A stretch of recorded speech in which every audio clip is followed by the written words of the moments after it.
Alright, eventually here, Twitch will catch up. So, hi everybody, this is GeoWill from Productions², and we're back to try and pick up from our last stream last night, which devolved into total chaos. I do mean total and absolute fracking chaos. So if you're watching last night, then you know what happened. If you don't, I will...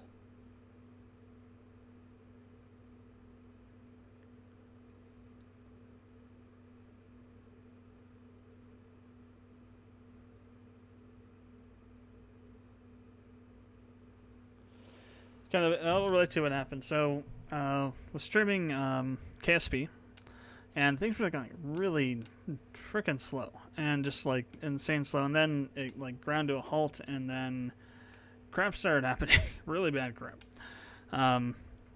So I was looking at my CPU. Basically what happened was that I was trying to install a mod, and then CCAN totally crapped out, just crapped the hell out. And nothing was working. Things were freezing. I checked my thought maybe CPU is being pegged or something. And I looked at my CPU and I saw it was running at 3 gigahertz. So, and I was like, oh, okay, so the clock's gone, overclock's gone. So at some point, while I was moving my system arm from my relative's house down in Chandler back up to here, or down there from here, on one of the restarts it had lost the overclock information, and so that happened. And then, so first thing was to go and figure that out. I had to try and do the settings, I think 2 or 3 times, because I kept on running into some issues. Actually, I had to find my X99 Deluxe user, Asus X99 Deluxe series user guide to look up some of the codes I was getting. Finally got it to boot, and then finally got it to boot into Windows. Finally got it to boot, and then I had to refigure out how to do the XMP settings for the boost, because American Megatrends did some really stupid crap with the XMP settings, or it might be Intel. Whoever made the XMP profile system, that's a friggin' jack off. But you can't do fully manual stuff with that, so I had to figure out how to do all that again. So I had to blow off the power changes, because the stock stuff that it's set, I think, was going to be sufficient, and probably needed to be that high, because I think I don't think it's CPU voltage. It was something else related to the CPU. Maybe the bus speed or something. But anyway, so because what I did when I first set it up was I went in and I actually fine-tuned the voltages on like the RAM and the CPU and the I can't even remember everything I did. A whole bunch of stuff for this computer. And I just said, screw it. I've been working on this thing for 3.5 hours. It's 4 o'clock in the morning, and I don't give a crap anymore, so I just let it have it. Did a couple restarts, because I forgot they had to fully power it down. You have to do a full actual shutdown and then restart for it to apply clock settings properly. Finally remembered that, got it to boot up into Windows, and then here we are.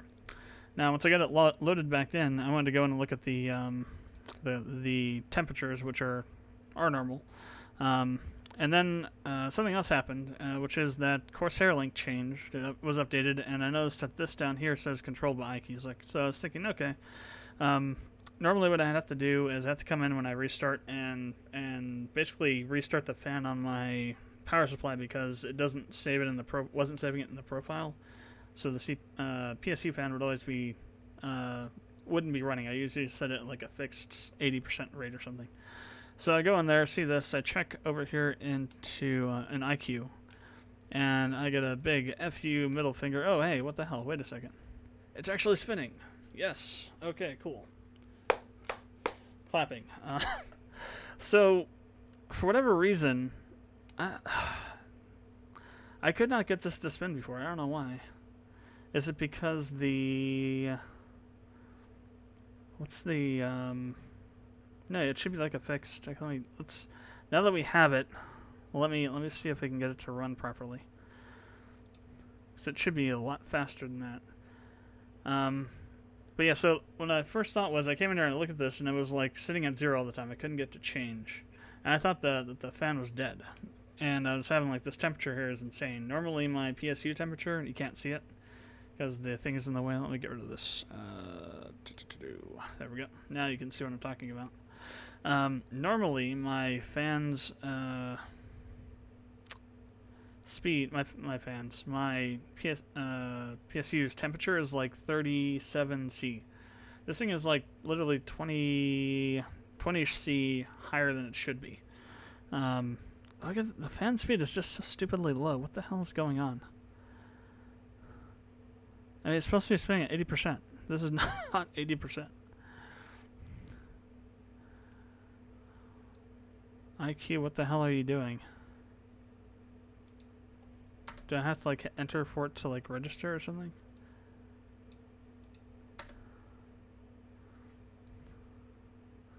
I think there's something wrong with IQ.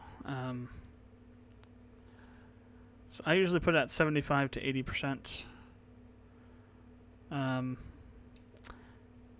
to be honest, this PSU is probably a lot bigger than what I need because right now I'm basically, well, I'm not playing a game yet, I'm streaming, but, well, maybe not things. We're hitting 500 watts just streaming.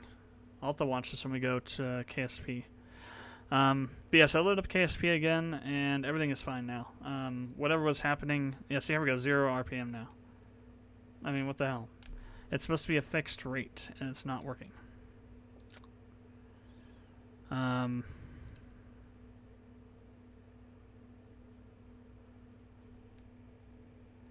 So I don't know what's going on with it. The only thing I know is that this was at 58°C last night. So I guess the fan's coming on intermittently and cooling it down, but it's still way the hell higher than it should be.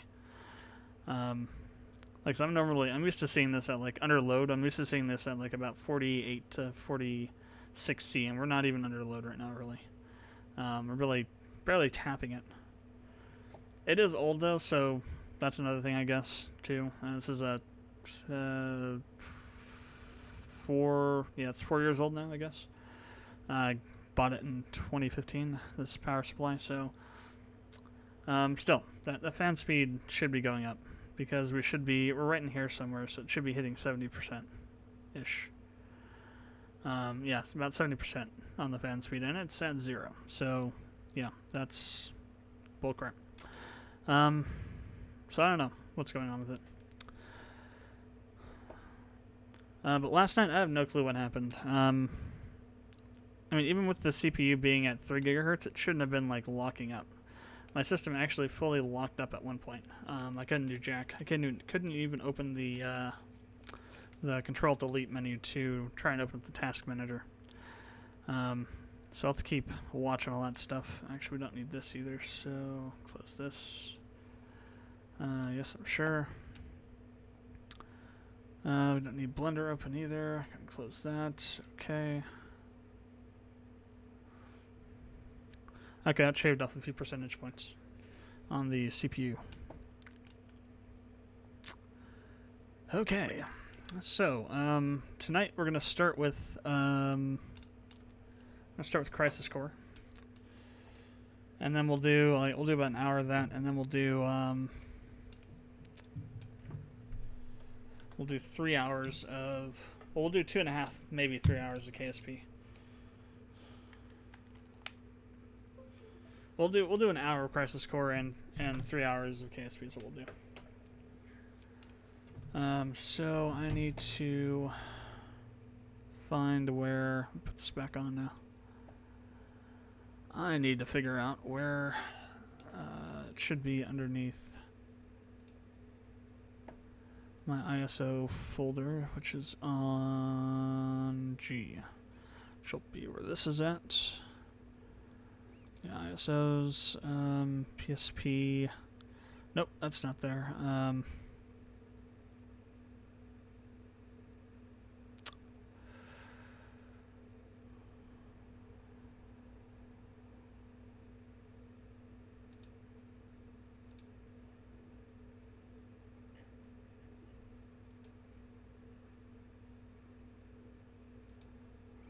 There it is. All right.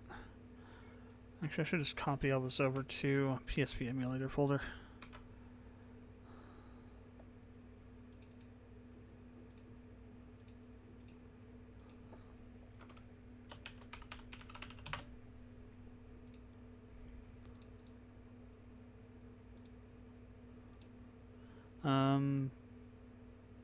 Hell if I know. I can't remember what it's called. PPSSPP. It's the Kojima of PSP emulators.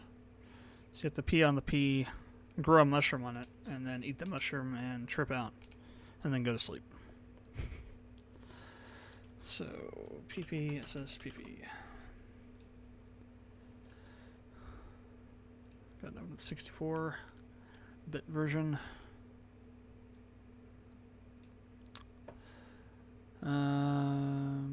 There's that.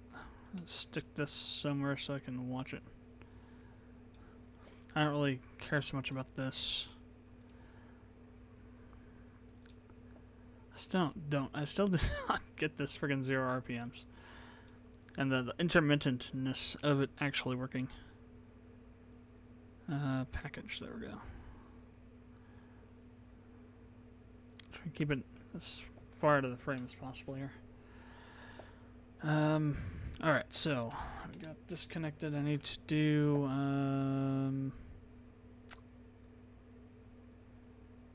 need to start DS4 first though. Which means I gotta find it first. There it is. Alright, there we go. Now that should work in here. Okay.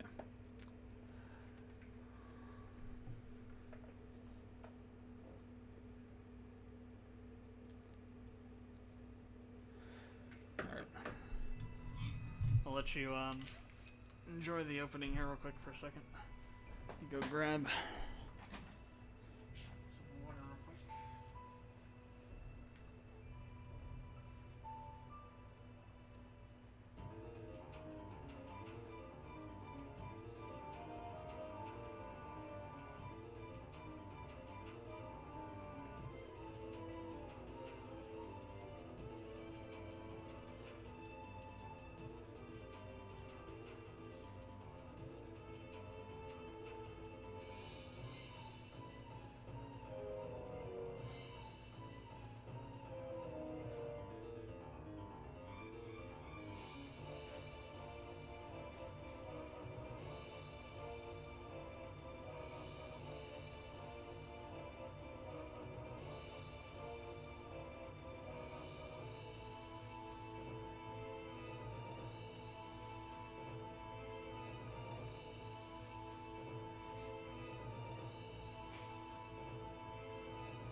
Played this. I'm not exactly sure where we're at the moment.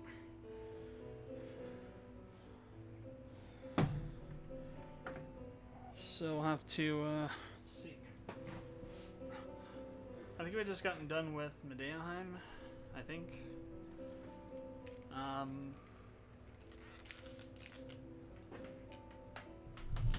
Oh, maybe are we doing that? They're still doing the flower cart maybe for Eris. Possibly.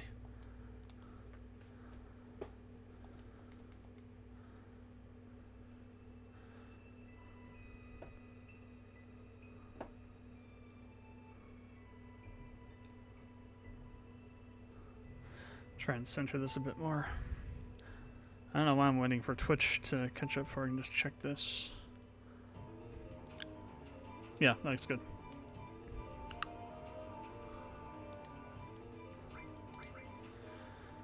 Okay.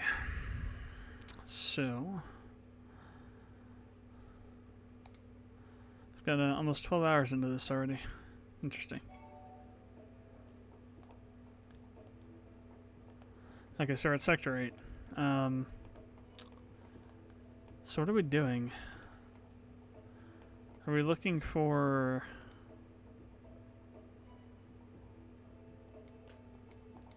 Oh, are we looking for the terrorist guys, right?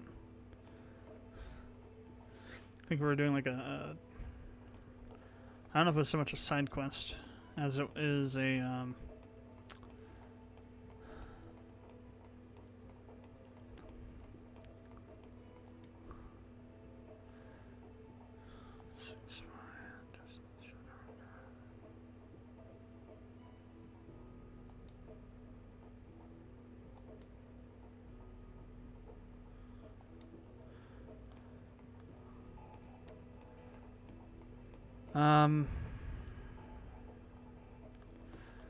So I wonder if maybe that. I thought I went and checked the Shinra building though. And they mentioned it so many times that it's got to be the Shinra building. So I've checked everybody out here, and it's not. Nothing's gotten triggered down here. So let's go to the Shinra building and see if we can find somebody.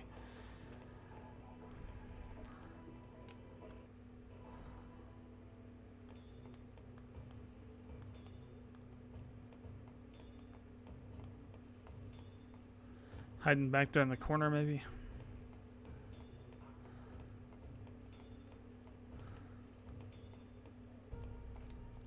That's right, those don't actually function.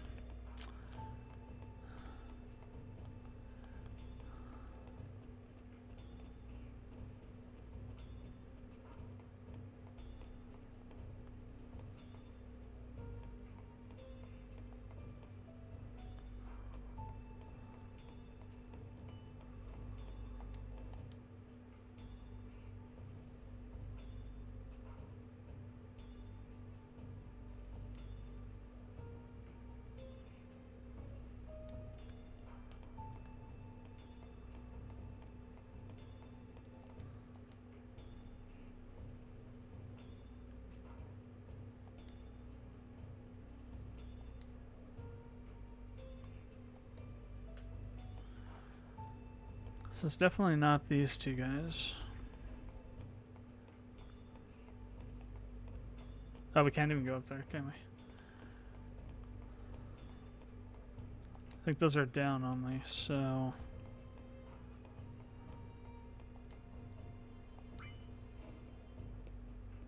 I could have sworn I already checked everybody, but maybe I missed something somewhere.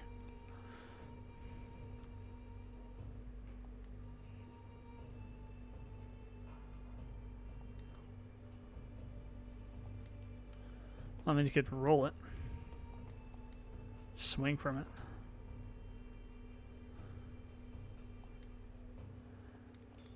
And these are all the same guys as before. Maybe hiding back here somewhere.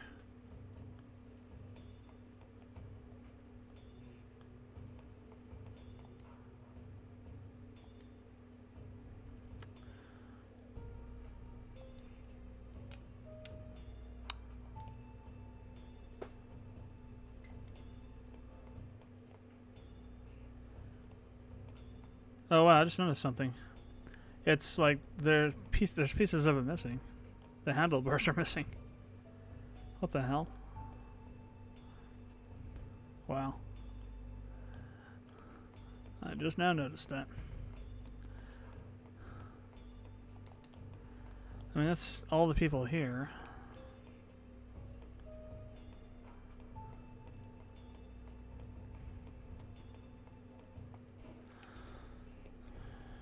I guess we'll check the soldier floor.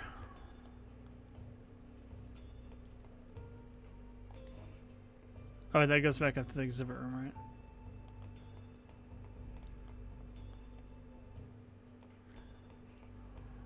Keep forgetting the elevators are up here too.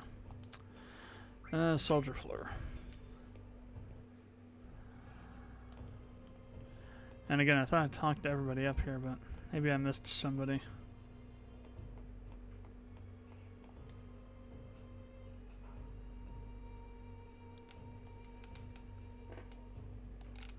And then there's always Google. Could check that. Let's check the materia room.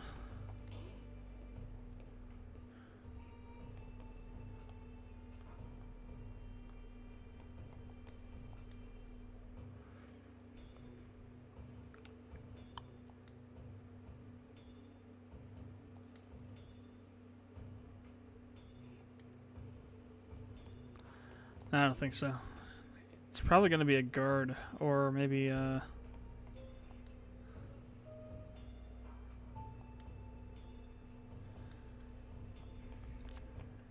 like a manager kind of person, manager level person.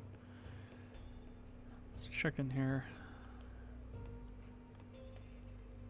Researchers again.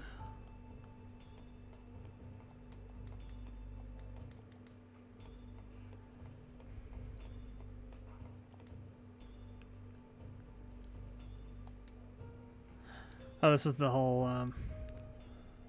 Last time I did this, I got some weird jack off copyright on the music during the squat scene.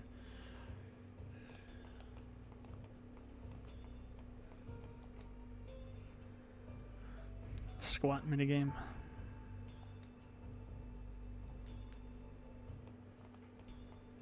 Well, it says somebody got in here and is in full Shinra garb, so. Alright then. I'm tired of just aimlessly looking around. Let's see. Crisis.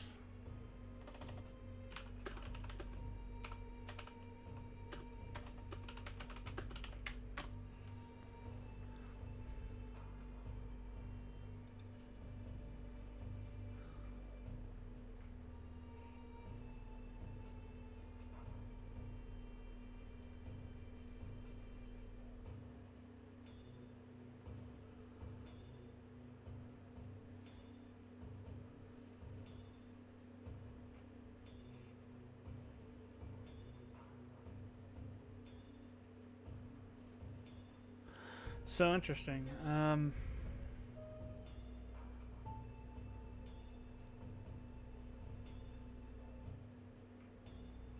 Okay, so okay. So the thing about the kid stealing the tire. That's the person we need to go find. So we have to go to the Sector 5 slums.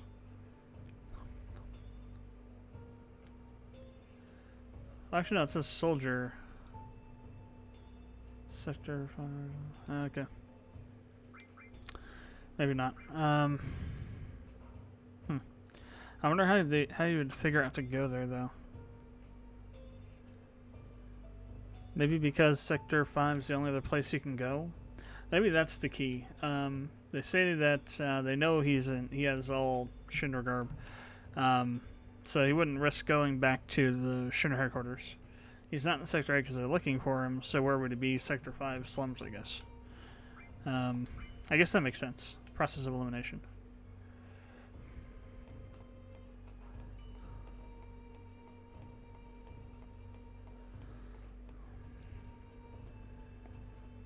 But I mean, it makes sense now that I know maybe where he's at. But at the same time, that's the next to the exit up there. That's exit in Japanese.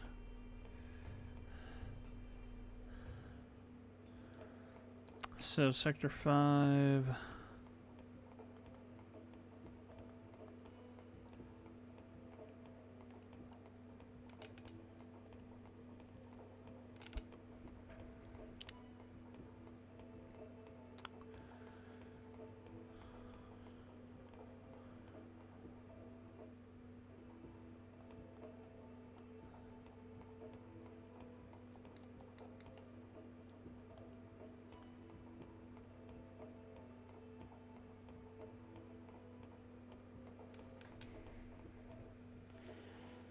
Alright, so supposedly a guard around here somewhere. I don't know if it's this guy.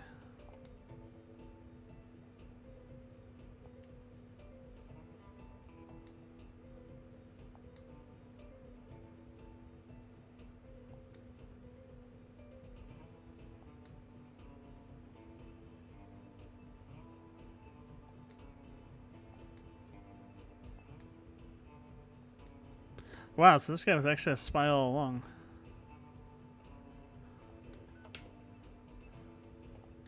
Interesting.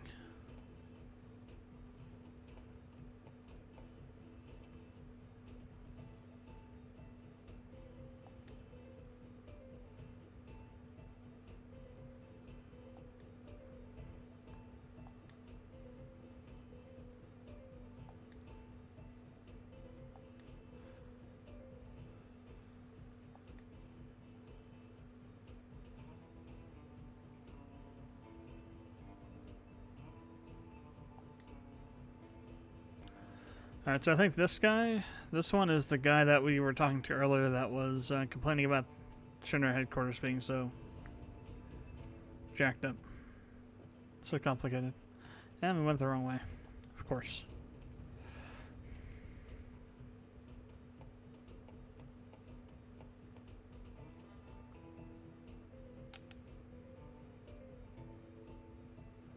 I wonder what that says.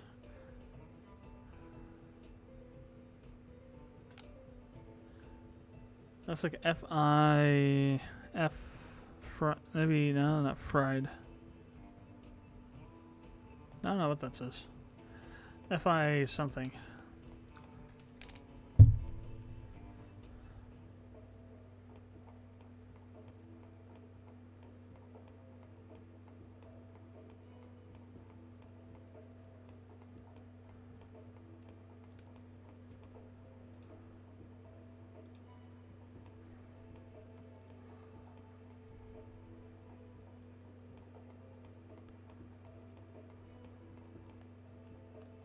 And I think those guys are probably also.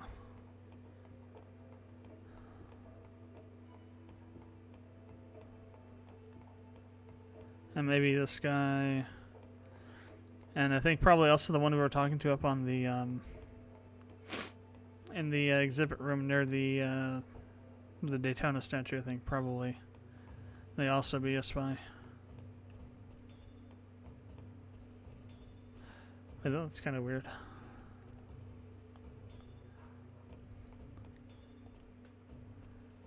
That was just the lighting. It was like there was like an edge that was jutting out of the side here.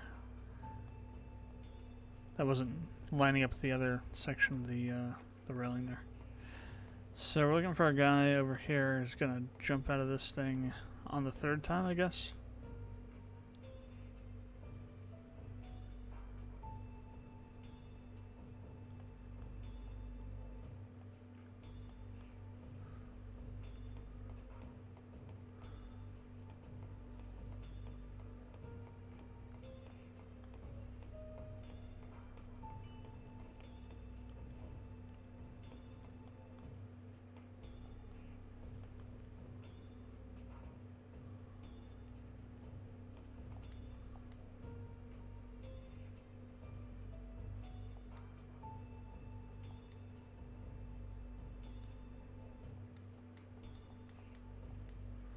Just on the off chance.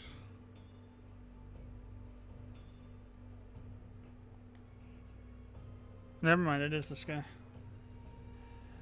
Don't have to wait 3 times.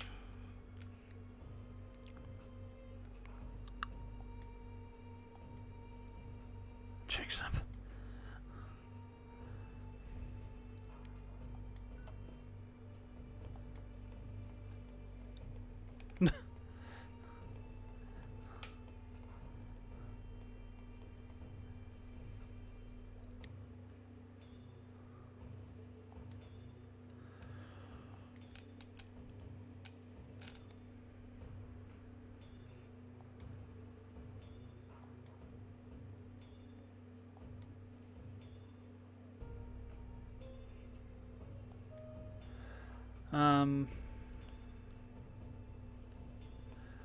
Okay, let's try the one that person down there next to the train entrance. The one up there. I think I remember her having dialogue about money. We talked to her before.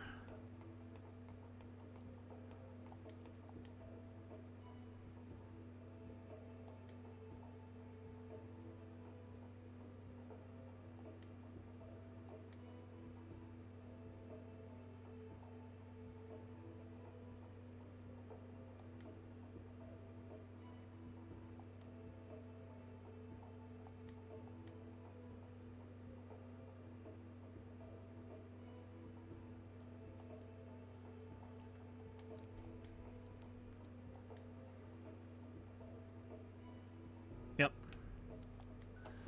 All right.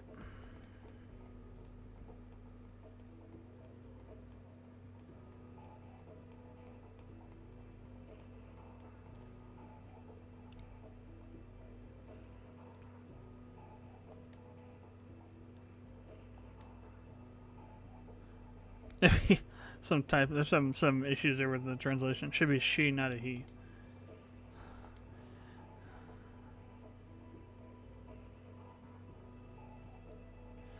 Okay, so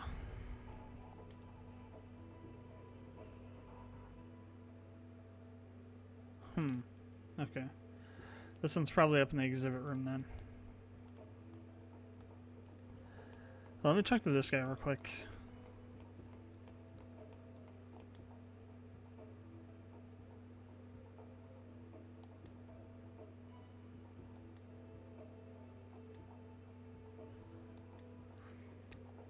Yeah, I don't think it's this guy.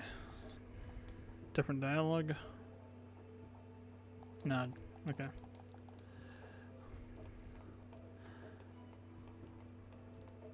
No, I didn't set the,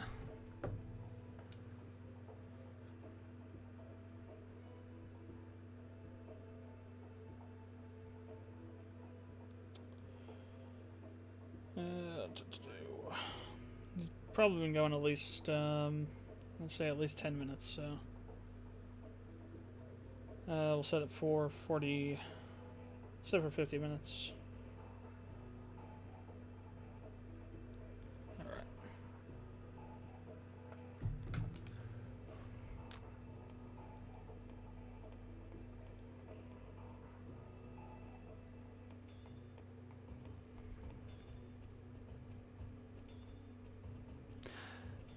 I actually think we can get up to the... Yeah. A little bit faster this way. So it's either the guy standing in front of the exhibit here, or it's maybe that guy over there.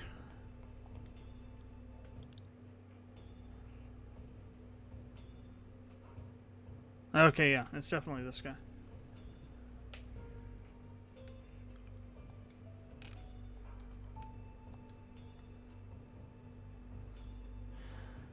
Definitely this guy. You bet I do. You bet I do.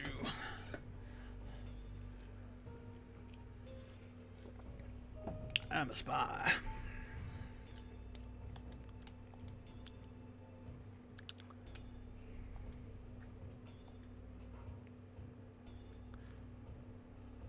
They said he wasn't from Wutai. He wasn't a Wutai spy. But there's some really weird things in this game that they just didn't pay much attention to. I mean, this whole thing where he's not supposed to be a Wutai spy and he's not. The other one where we're supposed to be a woman and they say he's actually a guy. Yeah, small stuff that I guess could be chalked up to the translation, but yeah, I almost believe that it would be the translation that fracked it up because I don't know. Yes and no. The translation should have been more like of an important kind of thing, like back in the day, like with original 7 and like Chrono Trigger and things. Translators pretty much, as long as they stuck to like the main, like the heart of the material, they let them get away with a lot of stuff.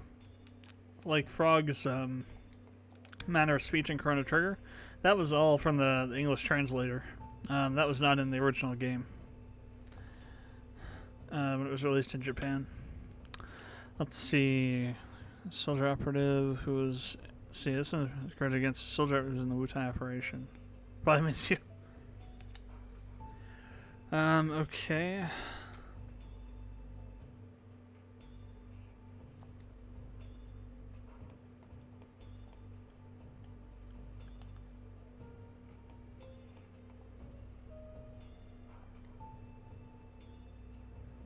Without dying. Where did I see... Where was that? I remember we just talked to an NPC a second ago that was like... talking about...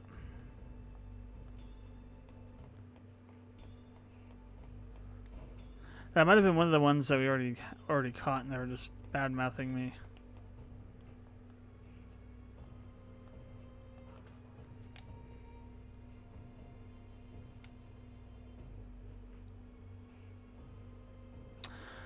Okay, I'm gonna drop back over here.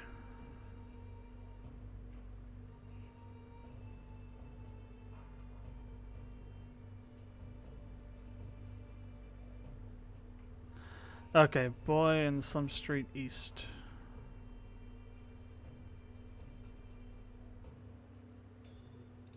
So that's where he's at. But yeah, so translations were just kind of like a whatever thing back then. When this was released, they should put more effort into it, really. I'm surprised they didn't. As far as, you know, like an editor or checking people's work goes. Actually, wait, can we,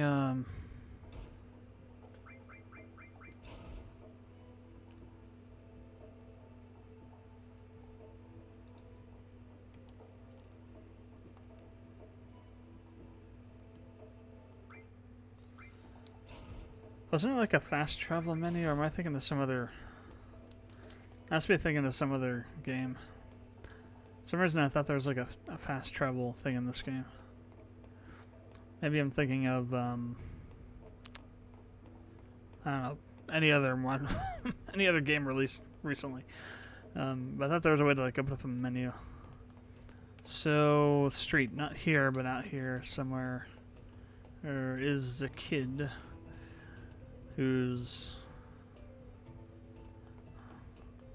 pissed somewhere. It's at east, so I think maybe over this way.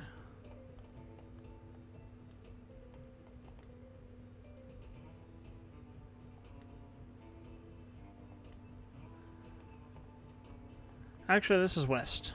If that is north that way. So maybe it's back this way.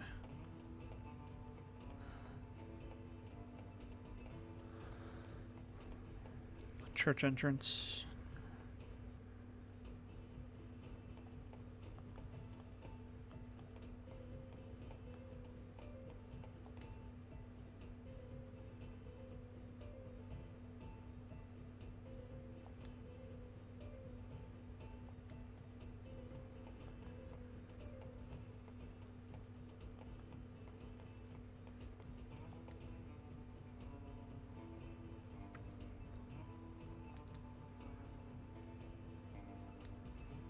What's this thing?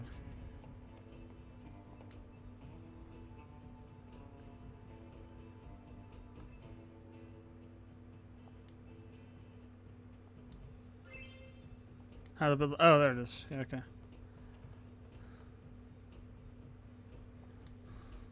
I didn't pick that up already.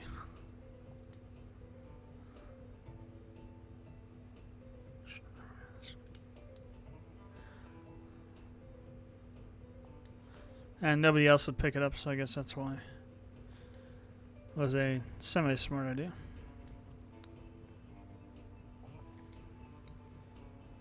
And burn that.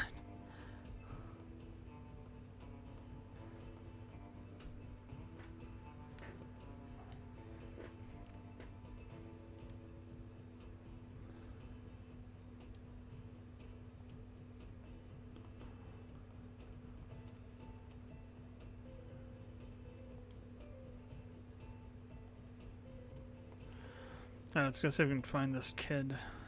Maybe he's over in the park area.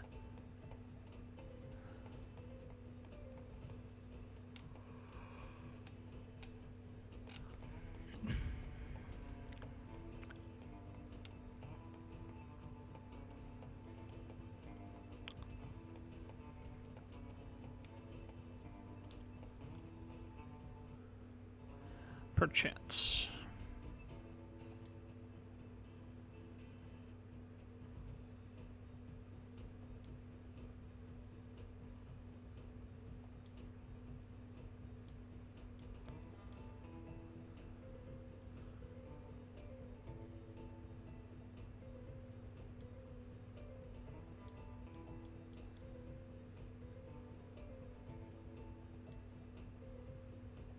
It is this guy.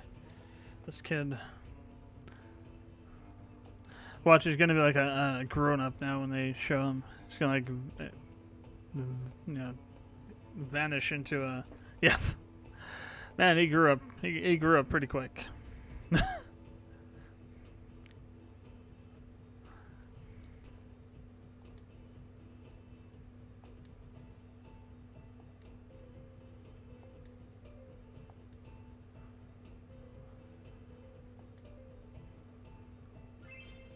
Walnut wood.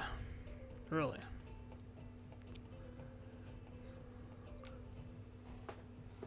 Alright. Wutai spies eliminated. Or at least captured. Not the assume eliminated, though. Not to see Shinra taking kindly to people spying on them.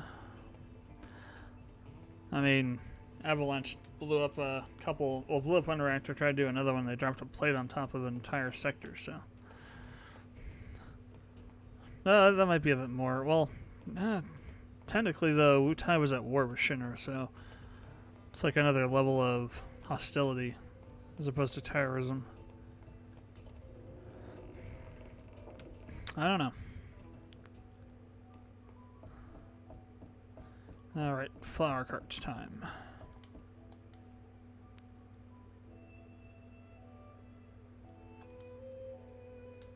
Wagon, whatever.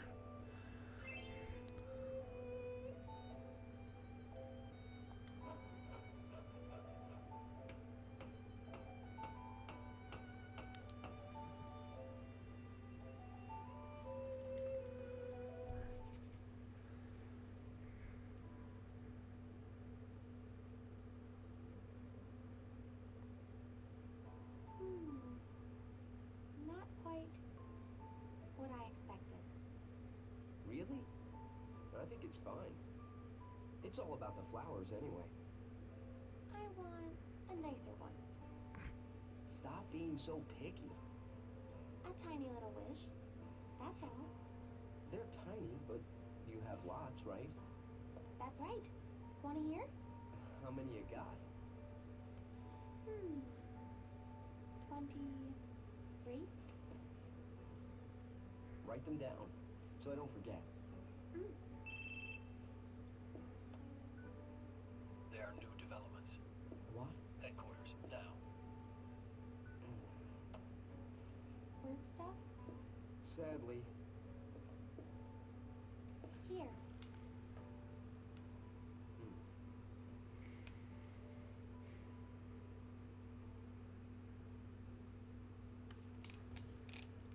Legions of monsters have spawned near a regional Mako reactor. The workers have all gone missing. Local soldier operatives have also vanished. The company is dispatching additional operatives to investigate the matter. You and I, that is. Roger that. I wonder if we'll get to see the Kerbal What's incident.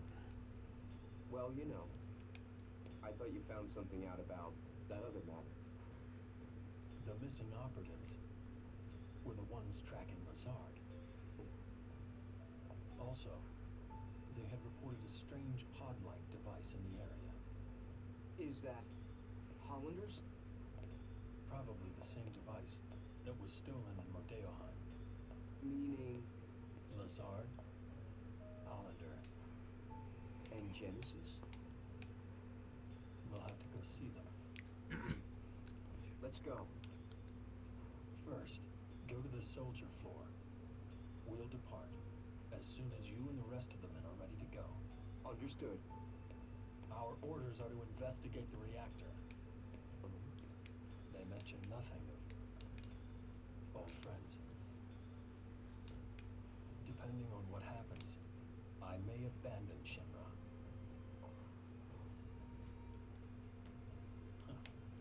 Till then, I'll remain loyal to Soldier. Dun dun dun.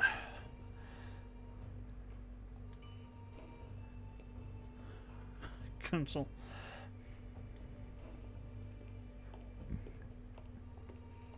Fort Condor.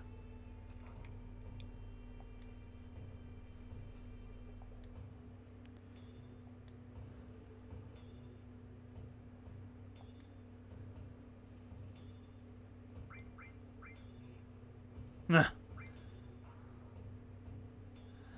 I don't know what to do. That'd be interesting. I'll say this one because the other one's not really a trick. Console's been an annoyance throughout this whole thing, really.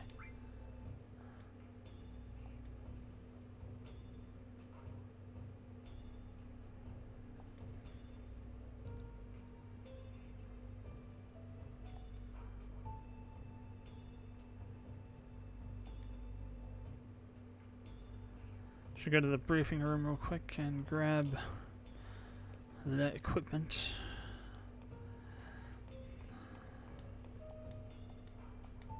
I can line up on the damn thing properly.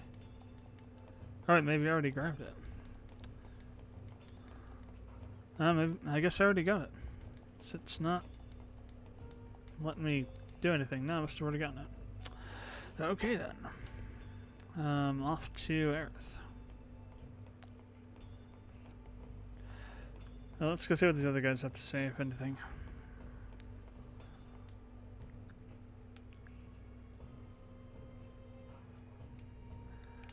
Interesting. Junon.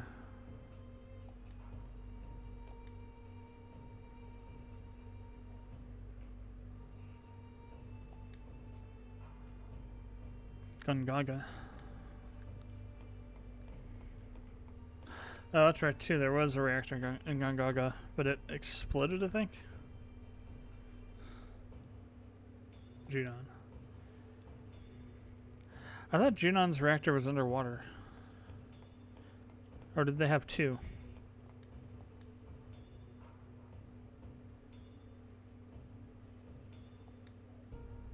Kerbal, yeah. So that guy's part of that team then that does that in Kerbal, huh? Interesting. Like I said, I hope we get to see the whole thing play out in Kerbal. It's like a key part of Barrett's character development. Interesting to see, well, the dealing with that.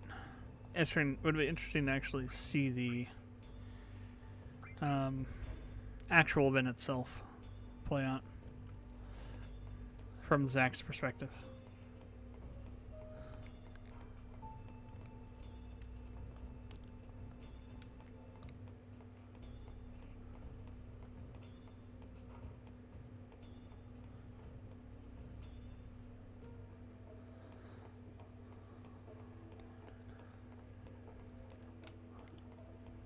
Wonder if there are any new missions. Yep.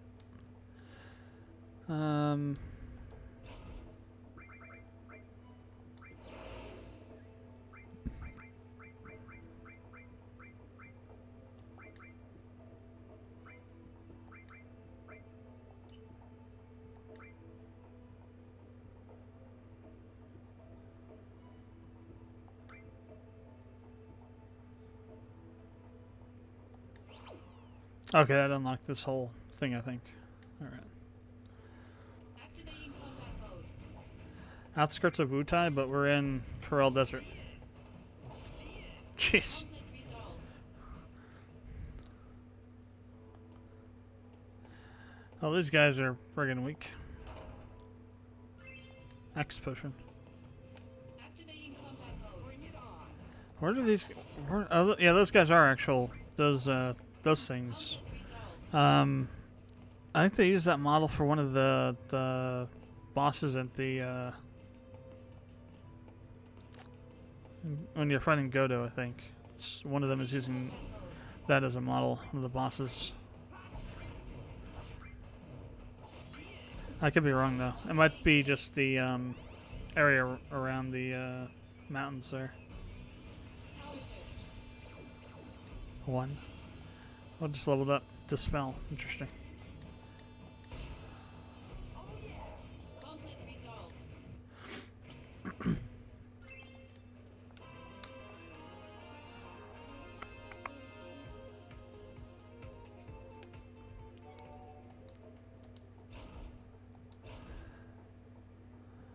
Delete. Select.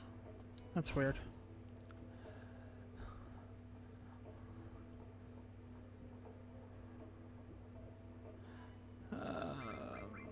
Missions, and we're gonna go to North Wutai.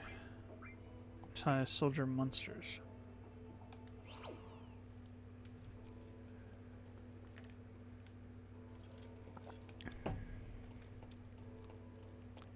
Oh wow, what the hell? That's like one of those boss characters.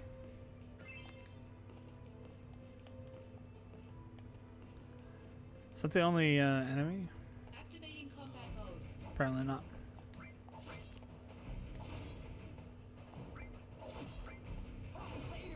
Conflict resolved. Apparently so. It's a very small area. Activating combat mode. Oh hell, there's two of them. Okay.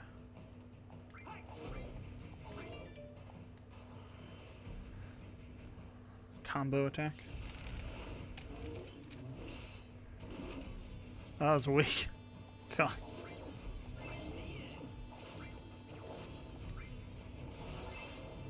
Conflict resolved. Bulletproof vest.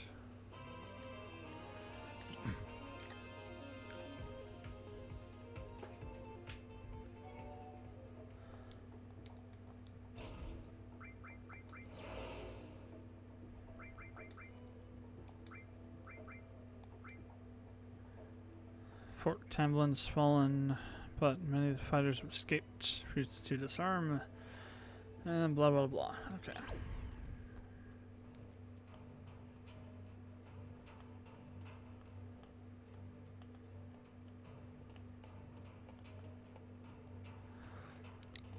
I see a couple of chests around.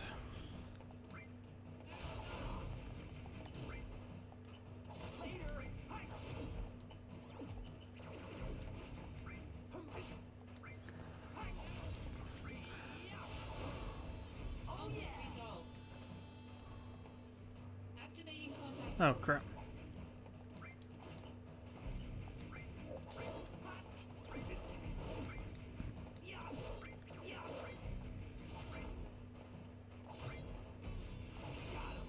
Conflict resolved. I mean, they aren't that powerful, but they're getting a bit more powerful. That's one back here and one over there. Grab them both. Activating combat mode.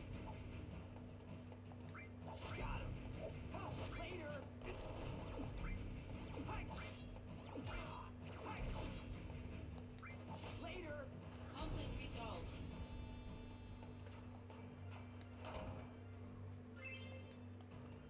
Oh, one back here too. There is another one. Activating combat mode.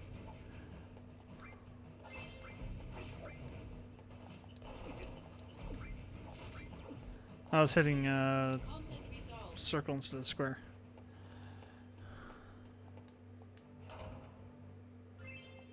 Nether. Activating combat mode. Conflict resolved.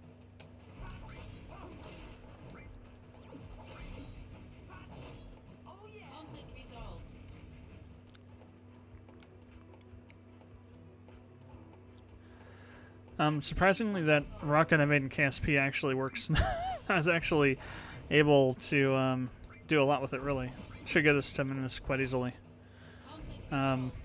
actually did a duration test on it, and I was able to Activating combat mode. get up to almost 5,000 meters a second with it, burning all the stages.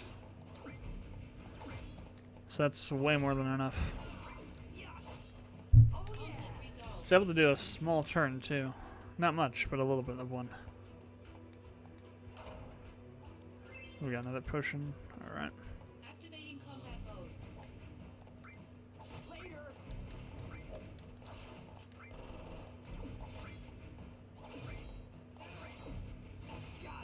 Conflict resolved.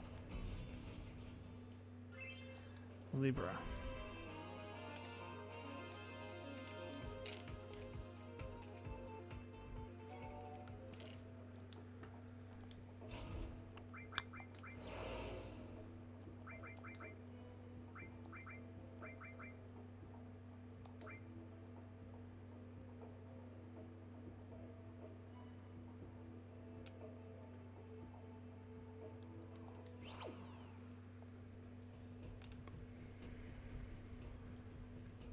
So Wutai is planning to hook up with Avalanche, huh? Interesting.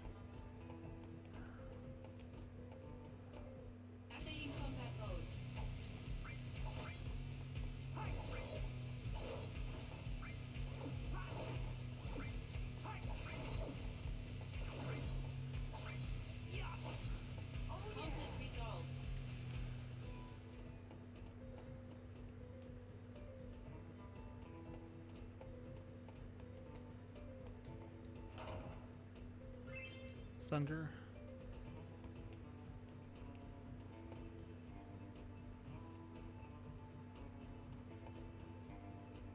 Activating combat mode. Bring it on.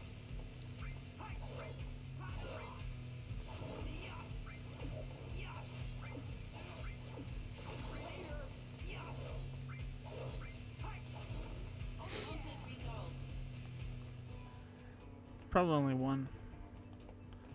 I don't see another one around here, so. Activating combat mode.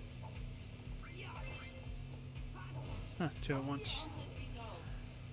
I'll take that. Activating combat mode. Bring it on. Ooh, two of these yellow dudes. Conflict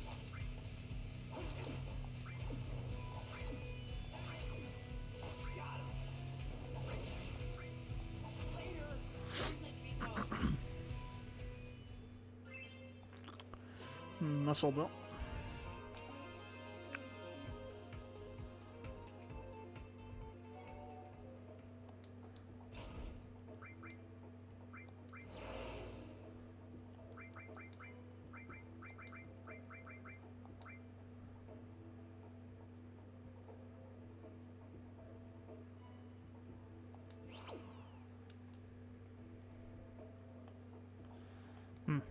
Okay. Oh, what the heck? Someone's right here in the beginning area. Nice. It's probably going to be a battle right after we come back out, though. Yeah, exactly.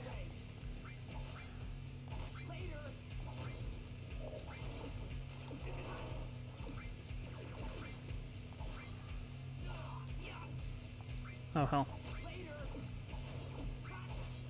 These guys take a little bit more damage to kill. Good. Not such a pushover.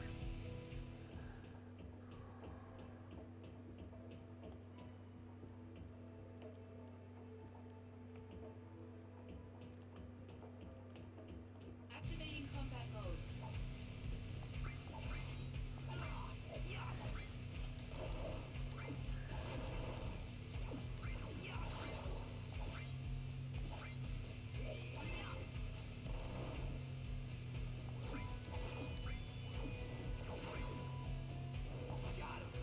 Conflict resolved.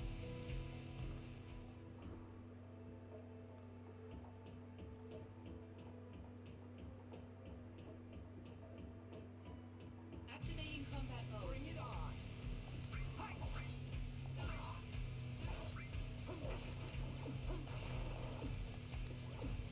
Oh, what the hell? They knocked me out. Cheap. What the hell is that? What are these in friggin' uranium, depleted uranium bullets or something? Conflict Jeez. resolved. It's got like 300, 400 health left.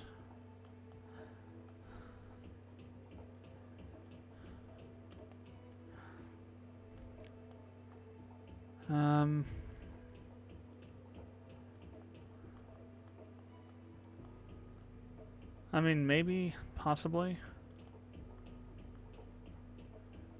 I doubt there's a chest down here, but we'll find out, I guess.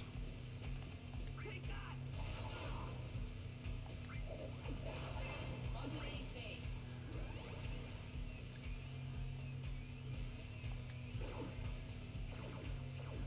Something got...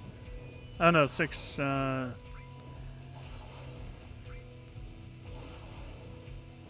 resolved. no, 6 should be leveled up. I guess I already have something that's oh, never mind, there's a chest. Whatever's in there must already be maxed. An elixir.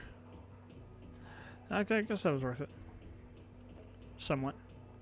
Elixir's not all that bad.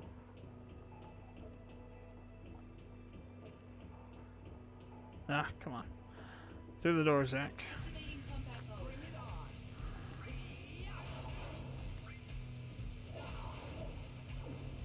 Modulating phase. Chocobo mode. Power surge. Hey, Chocobo. Get to summon it. Chocobo Stomp level 1. Oh, this.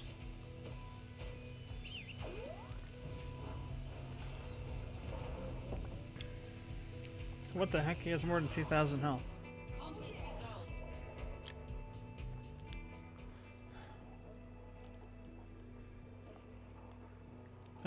There's a chest. Okay, what do we got? Potion. Activating Ah, combat come mode. on. Cheap.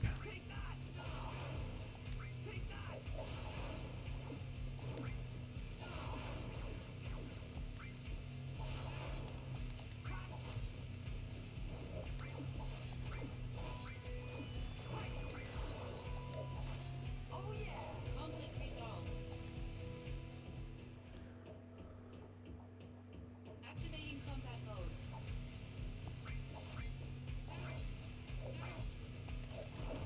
Modulating phase. Again. Jeez. Power surge. 4. Something level up. No, oh, it has to be all of them, right?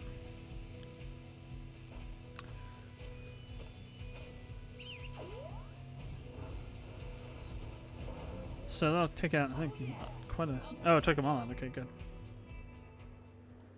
Nice.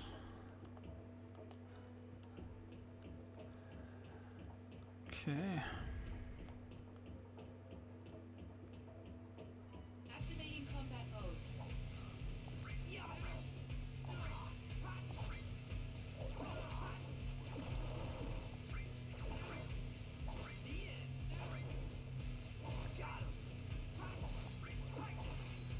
Conflict resolved.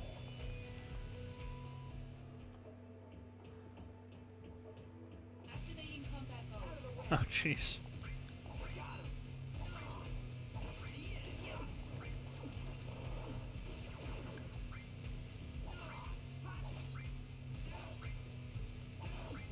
Modulating phase.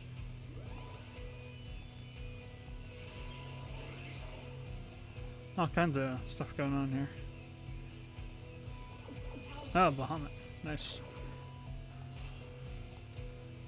HP up Oh no, it is 2. All the other ones I've mastered though already. That's why. Alright, time to mega flare these guys.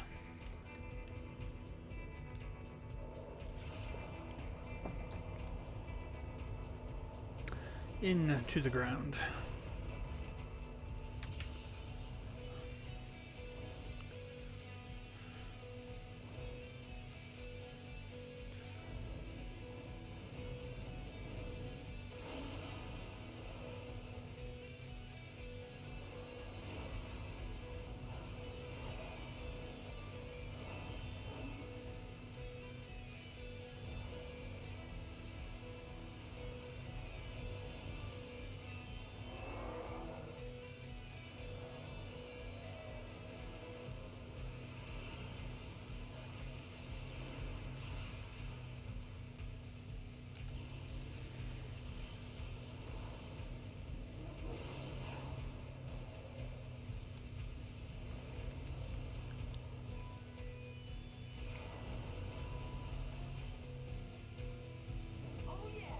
conflict resolved.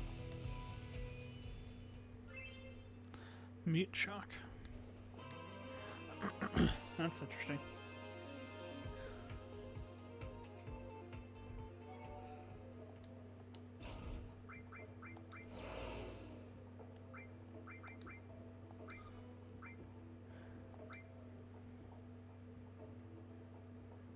And Fort Condor.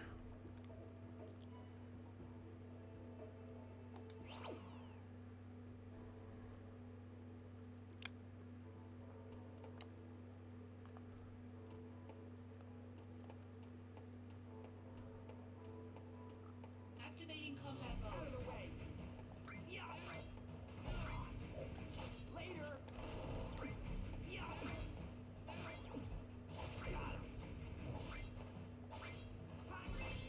Conflict resolved.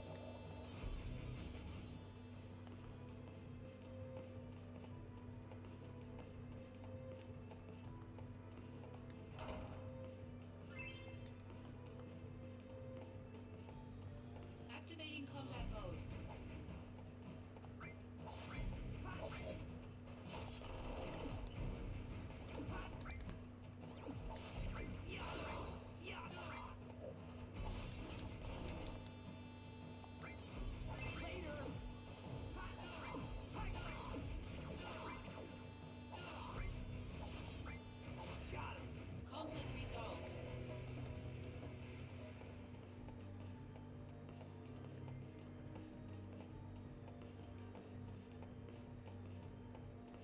Activating combat mode.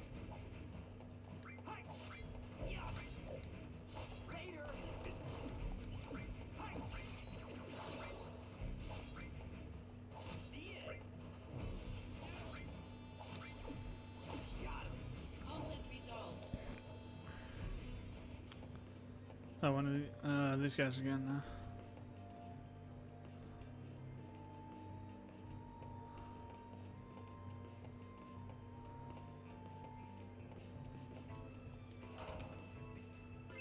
High potion.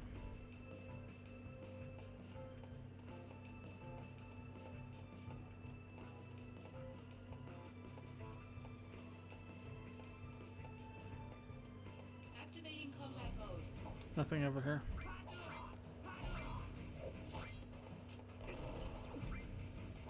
Keep on wanting to hit circle instead of square to dodge. Conflict resolved. Getting too prepared for the remake. Activating combat mode. Is there only one of them? Modulating phase.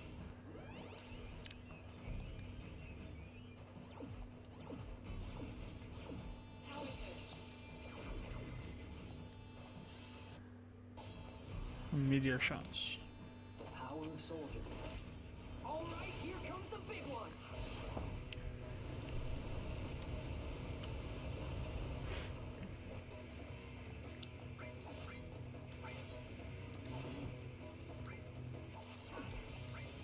Modulating phase.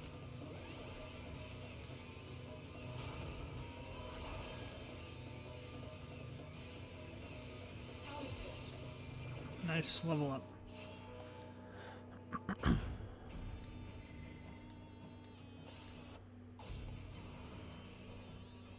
Prove your honor to me. I got it.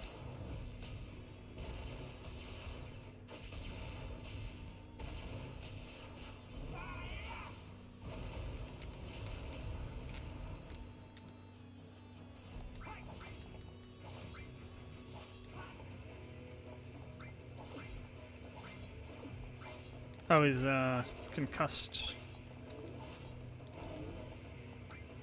I couldn't roll around him. He's on the edge of the map over here. Cheap. This guy's got a lot of health. Wow.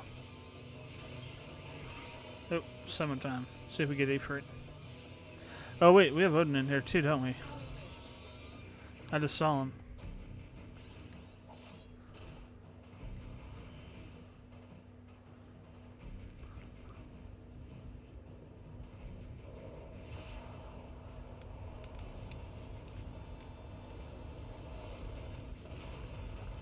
Forgotten we had gotten him.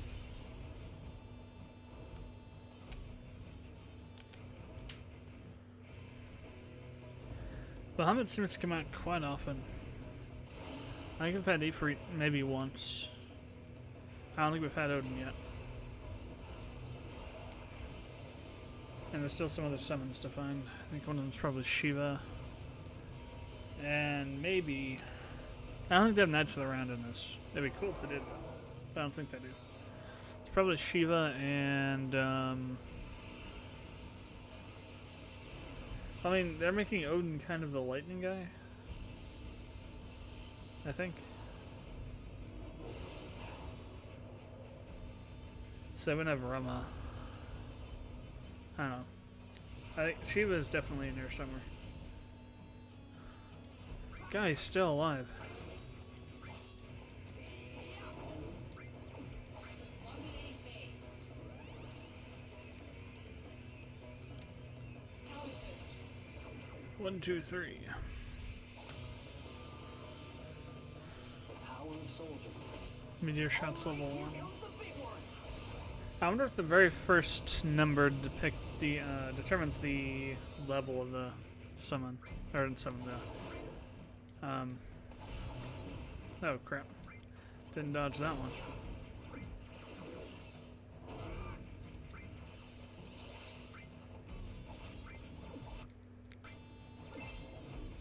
Oh, nice! Killed it at the last second. Of course I get Sistines now, at the very end.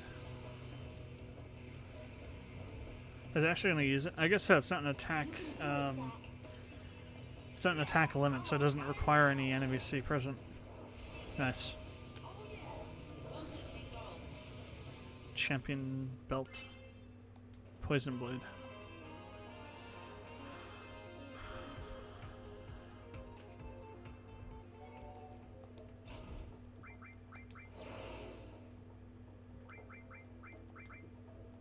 Behind the scenes. Whole new group of them. Alright, let's go ahead and head to Sector 5 and see Eris. Then shall continue. Actually, that'll probably take up the 10 minutes we have left. If it doesn't, we'll probably stop there anyway because probably won't be anywhere to save within 10 minutes. So probably end the this portion of the stream here. Let's switch over to KSP after we talk to Eris here.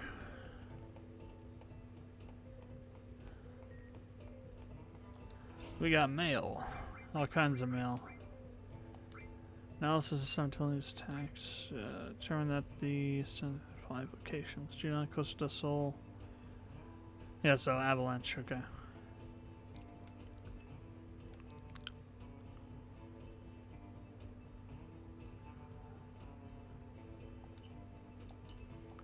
Budget report.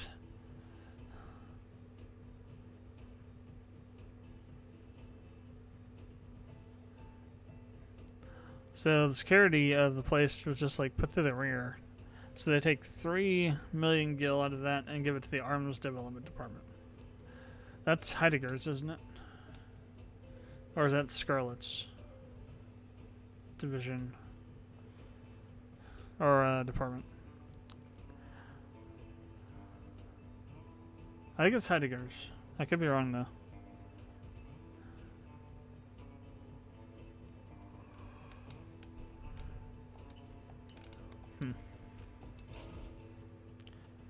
I think yeah, it is. I think Scarlet's the security.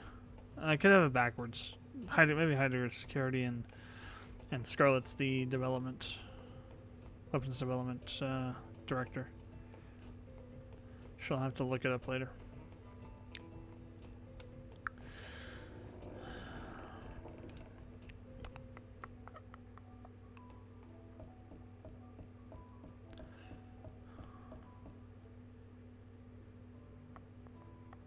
There's something on the ground back there, wasn't there?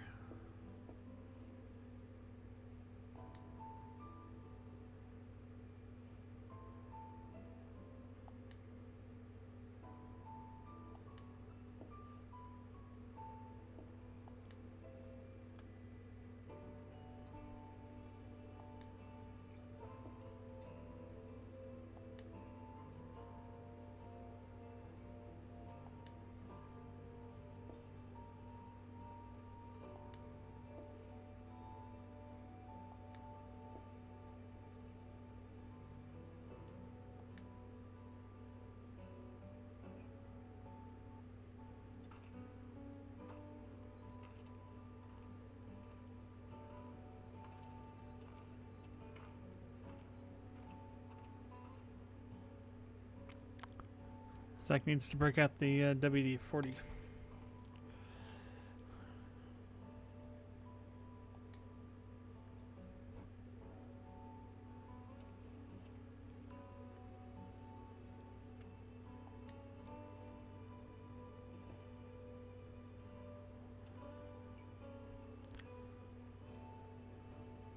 Zach's like, no, Eris, believe in capitalism.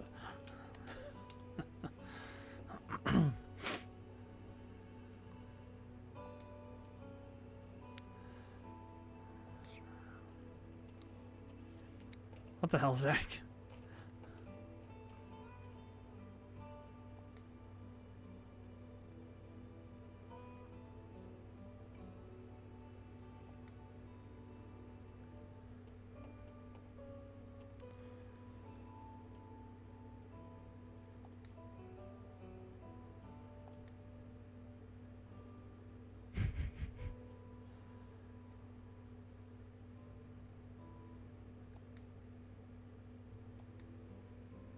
Nah.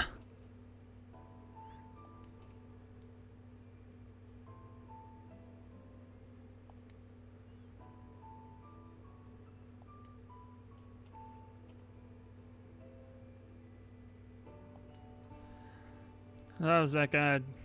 Beat it too. If a friggin' weird guy ran up to him with a giant sword on his back. It's like, buy these flowers.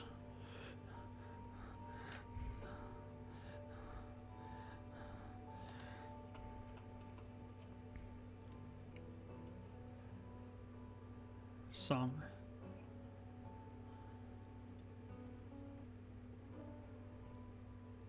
Don't worry about Eric.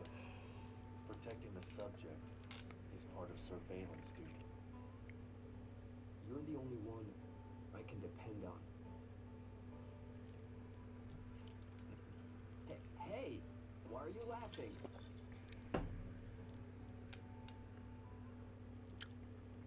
I'm counting on you.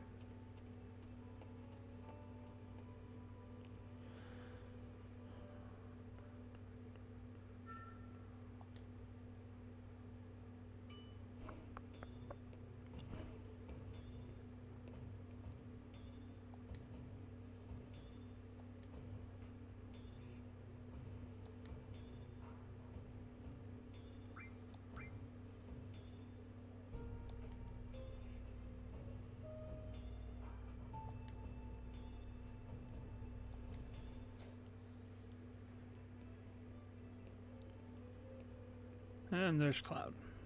What's up? I'm having a little trouble. Rounding up the group. We're in a hurry. Let's move it. So, what? Cloud?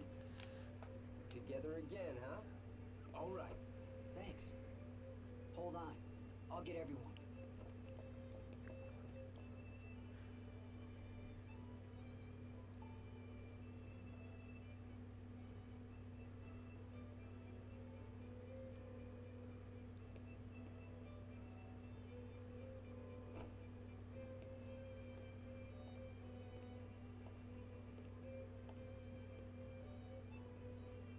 By the way, where are we going?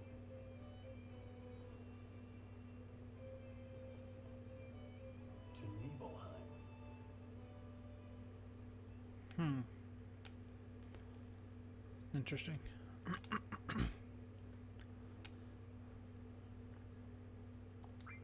Ah, alright. Okay, good place to stop. Alright, so we'll unhook this.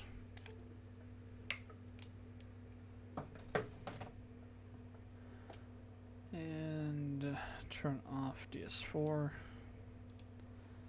And then get KSP going.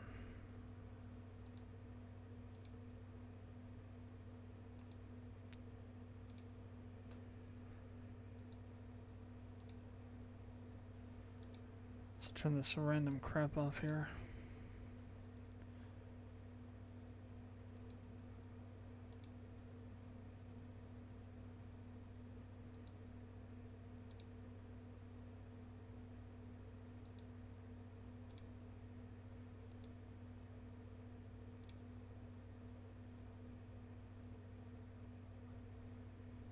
Alright.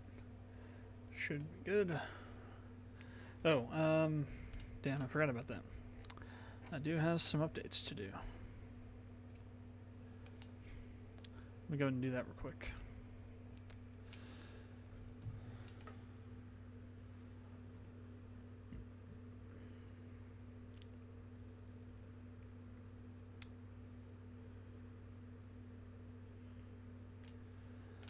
Okay.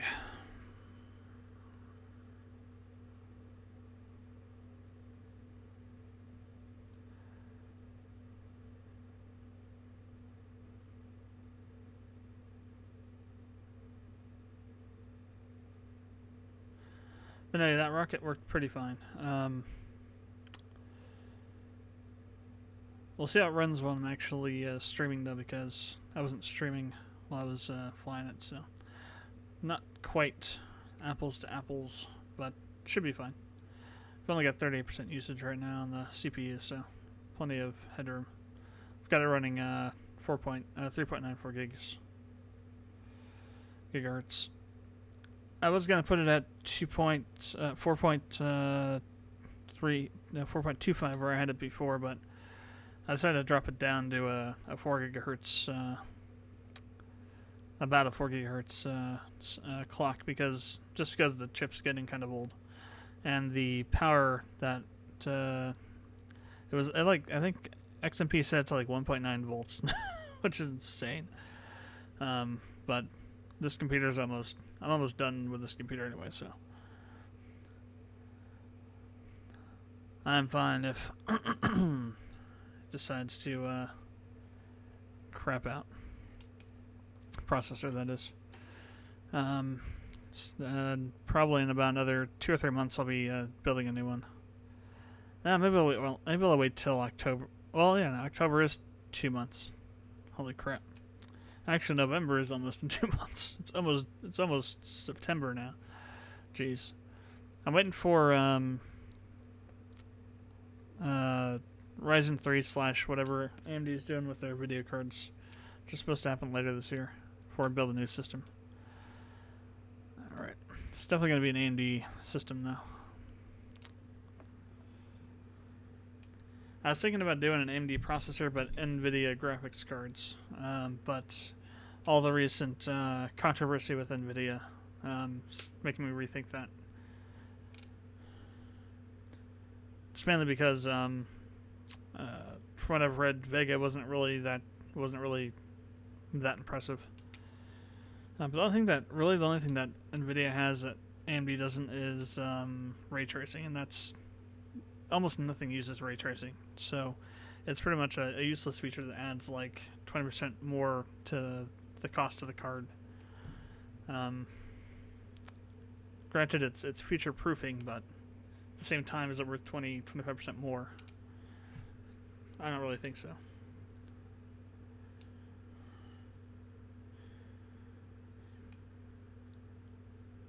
I'm probably not going to do another custom loop. Shit's expensive. I think my custom loop for the MOSFET CPU bridges or CPU blocks and the GPU blocks all came out, and then all the tubing and the radiators and the fittings and the pump and the pump top and the reservoir, all that came out to something like $800-900 at the end of it, and added a lot to the headache of it, really. Still haven't replaced. Actually, I didn't even post it, but I think I mentioned it before that my Y valve I had for a drain outlet sprung a leak, and I haven't done anything to like replace that. So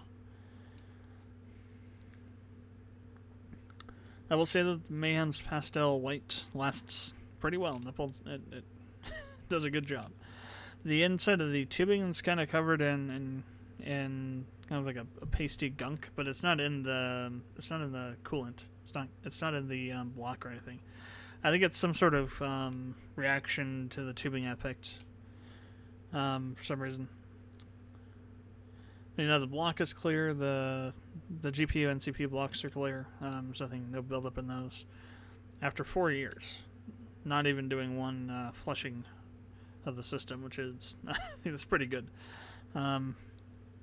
Jay from Jay's 2 Cents left one of his systems running with Mayhem's for like 2.5 years, and his CPU block was so gunked up he had to go with the toothpaste route to get it cleaned out. So I might have just lucked out. And we're talking 4 years of almost 24/7 running too. I never shut my computer down, almost never. I think it's probably over the last 4 years. It's probably only had about 13 or 14 hours of downtime.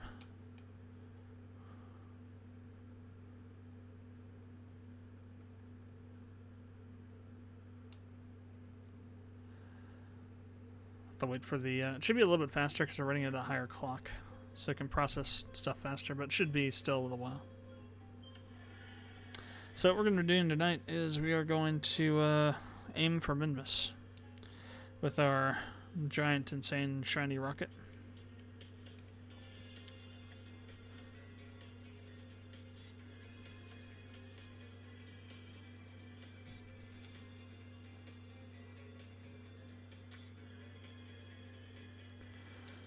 we'll see what we can do with it as far as getting onto Minmus. I did play a little bit last night where I got some of the science while I was doing the testing, so around Kerbal, so I won't have to do that so much. I also found an interesting thing on the science re-alerted mod that I'll show you that allows you to set when the alert will actually happen, the conditions for it to happen. By default, it's set to only happen when you've not discovered science. Thing is that you can get it multiple times and still get more science over and over again. It reduces every time, but you still get some. So there's like different options. There's like one for less than 90%, one for more than 50% for when it would show. So like if the value of the science you get is less than 90% of the total, or if you found less than 90% of the total science for that particular science experiment, it'll show an alert. Or if it's less than 50%, show an alert. And there's another one that says maxed. If it's not maxed, show an alert. And so I spent about literally 4 minutes going through this gigantic list of all the science experiments because of all the additional science stuff that we added in with mods to set everything to max, the max option.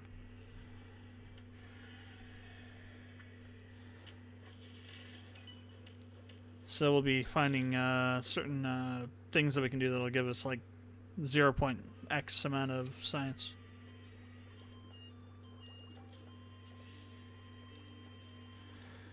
So moats, cards. Haven't unlocked moats yet. No, I have. We need 30 of them. Well, how about 277? That's already done. Well, almost. We're on to the expansions now, which doesn't take too much time. It's amazing what technically 16 gigahertz, because it's a 16 core processor. Well, it depends on if KSP is multi-threaded. I'm not sure if it is or not.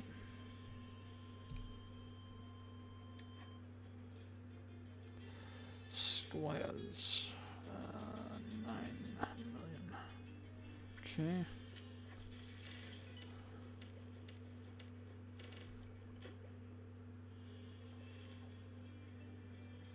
There we go.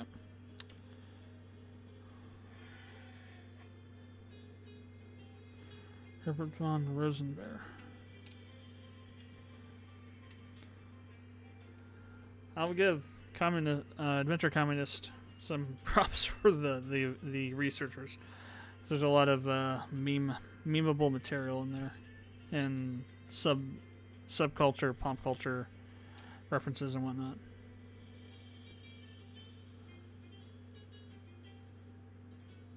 So we have collection missions now. I hate those things. It takes so friggin' long. Usually. I do have 2 capsules though. Okay.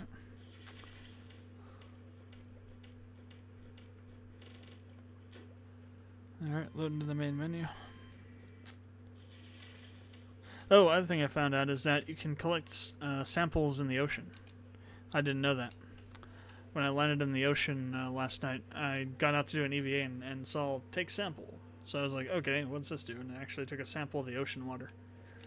I had not known that. Didn't know you could do that before, so I've been missing 18 science in different parts of the oceans on Kerbal, and who knows how much it is on even other places with an ocean. Let me grab this first of all so we can align the window.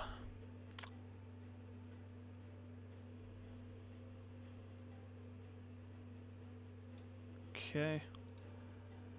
Minimize that.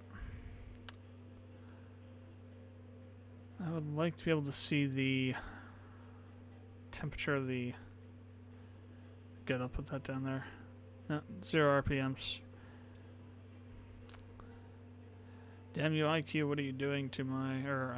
IQ. What are you doing to my PSU? It hasn't gone over 58.5C. But we haven't really put it underneath the strain we're going to right now. Alright, so we do have some science from those flights that I was doing.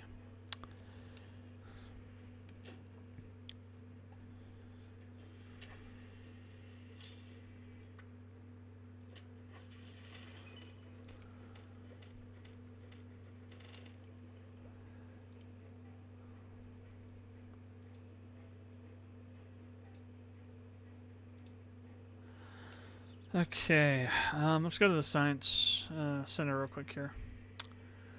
And we got 463 we can spend really fast here on something.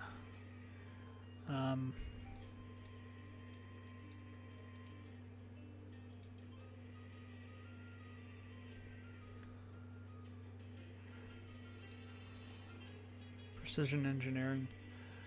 This could be good for cluster engine design. I think, yeah, we can't go that high. This is the highest rung we can go to. We also have large volume containment, which is the Kerbal size fuel tanks.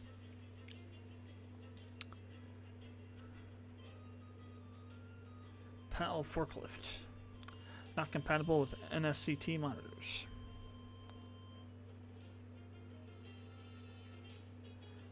That's the auger. Mining auger. And extensible crew tube. Or nuclear propulsion. I think I'll go with nuclear propulsion. And we got some left, so we'll just grab these because we can. Alright, let me finish this up real quick.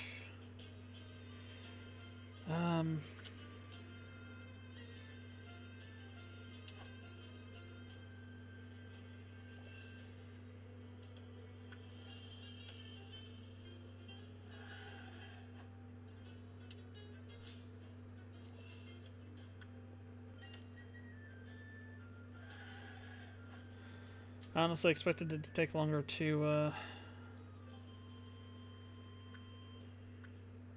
load than it did, which is a good thing. That means that the CPU boost really is doing its job.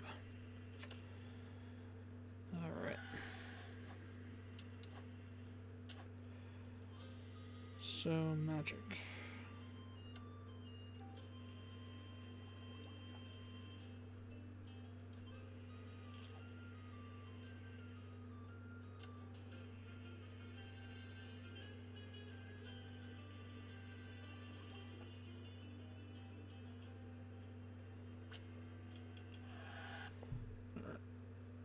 Start the timer.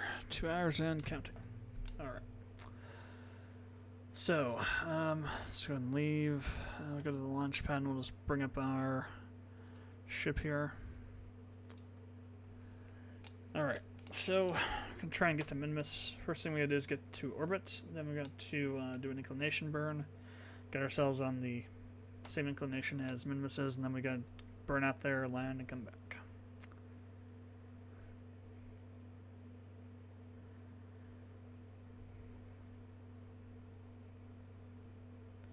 So really quick, so if you right click on this, you open up the settings, like it shows right there. And this allows you to do all the settings here. So you can set an actual alert threshold, so you can set an actual amount for science globally. Or you can use these not max things, and you have to go through, and if you do that, you have to do it on all of them. There's no button to just hit all of them, you have to go and do it. There's also a stop warp on Discovery too, which is interesting.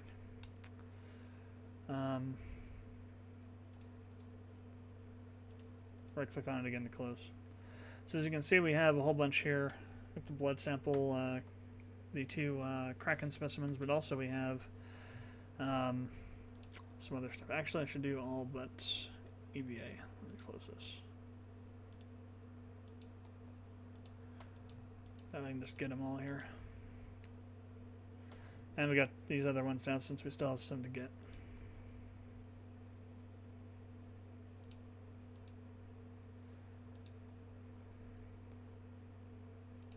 Actually, I think we're gonna just recover and then we'll relaunch so that we have all the experiments available to use on Minmus. Or on the way to Minmus, I should say. So I'll probably be able to do them in deep space, then orbiting Minmus, then on Minmus. Now it's 34. It's not too bad. That'd been funny. Jebediah gets piloting experience just by sitting on the launch pad.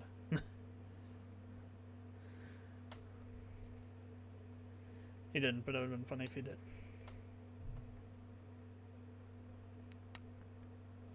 Ooh, that's true. Oh crap. We don't have, we'd have to do an inclination burn. We don't even have the maneuver node, do we? Damn. Jebediah needs more, experience. Maybe we'll do a couple moon runs first. I was just thinking about that, because because we're doing the inclination, the maneuver node's going to move around. Yeah, we need to do some more moon missions first. Damn it. Alright.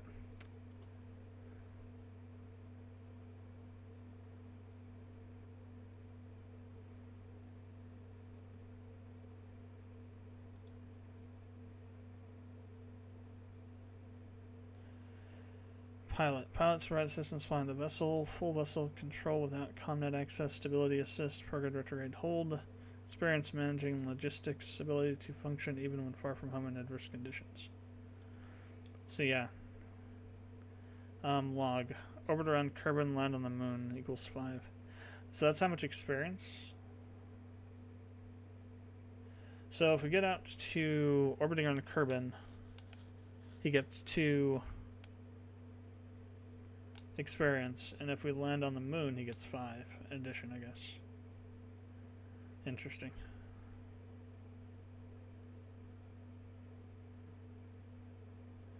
A colonist that increases reputation. Missed that one. Alright, I don't know why we have this ship for. Why did you bring this out, Jebediah? It's like the first rocket we built. We need the lunar lander.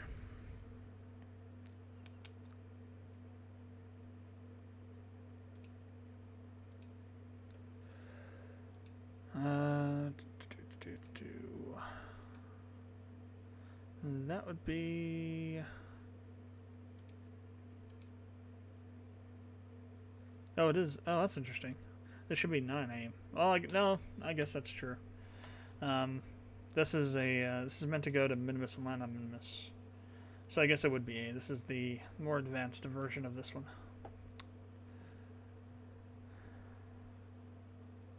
I guess that works. He's almost up to his next level. I hope that gives us maneuver node. If we can at least get the maneuver node, we should be able to handle doing inclinations and things. It just means we can't have them lock onto those points, the actual points, but the maneuver nodes can be locked onto. So I think if we get to the moon once and back again, we should be able to get the maneuver node lock. Which means we still have to go to the moon manually doing the maneuver, which I would rather. Less than 8 tons. I have no clue how many. What is the tonnage on this thing?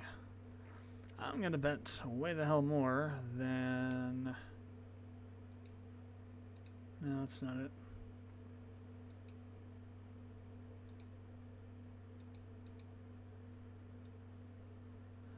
What is the tonnage on this thing? Mass. There's an actual tonnage thing on the VAB. Let me get back to that real quick.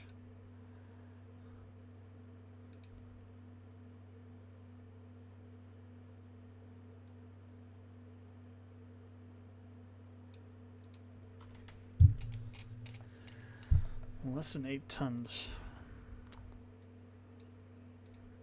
Why is... Oh, Flight Engineer's still out. Oh, I got rid of it. Okay, good. Let's see. Let's have, like, I'm pretty sure that's way more than 8 tons.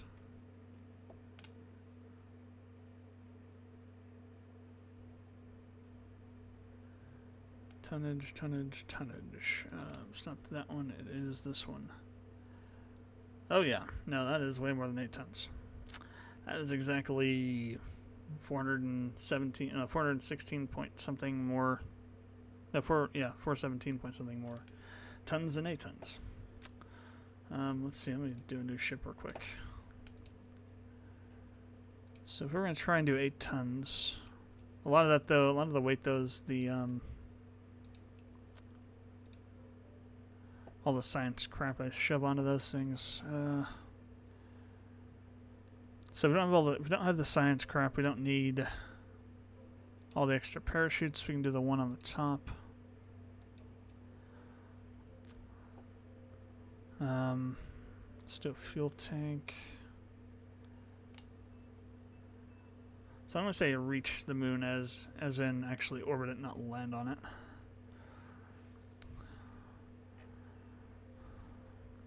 Or I could say landing on it and make it even harder.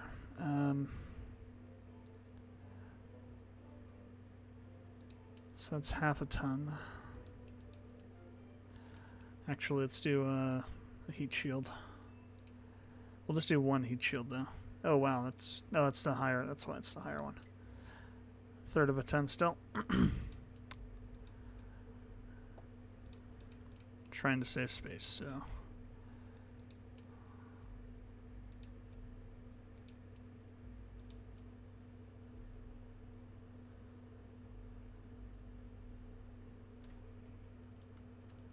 What do we got? We got almost 6 tons already. Holy crap.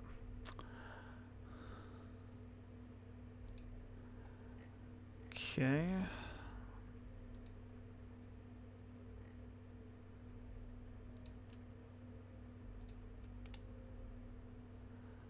Wow. So that's 7.2 tons already.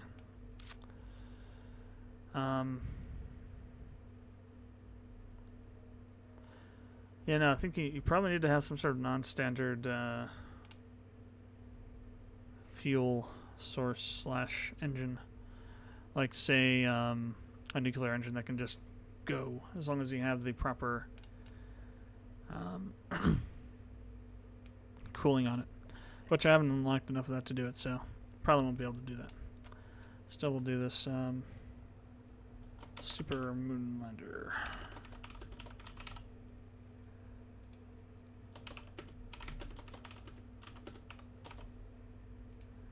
Alright, save that.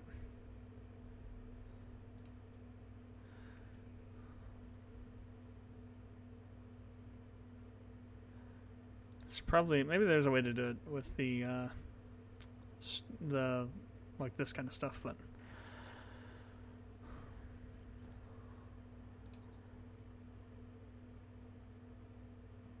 1,000 tons, almost 1,100 tons. But for the moment, let's refocus back on the business. I think if we get a high, if we get like maybe, I think there's a one of the mods added in an electric drive, an EM drive basically, that should allow us to do basically just unlimited propulsion. Flight engineer, now you can go away. Can I close this? Need to stick this somewhere where it's not going to be in the way. But everywhere is in the way. Down here should be fine, I think, for now. Oh, there we go. That was it. Okay. See, vertical, horizontal, that's good. Biome situation, fine. Delta V, current. All that stuff is good. Alright. So turn on SAS, RCS.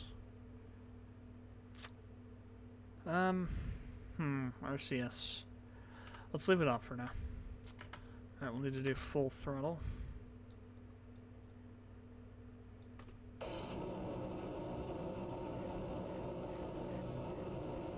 It doesn't matter how far you are, it's always loud, right? Settings, let me turn down the sound effects real quick. Spacecraft. Ah. Oh. Apply. Accept. Okay, better. That way I'm not blowing my eardrums out and everybody else's eardrums out.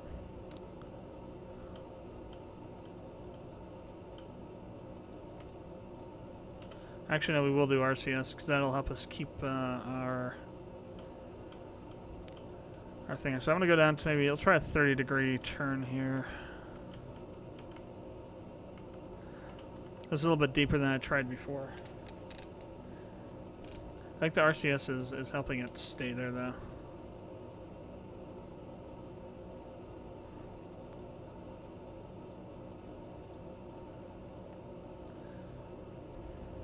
Need to make sure we watch this pretty closely so we know when to drop these engines.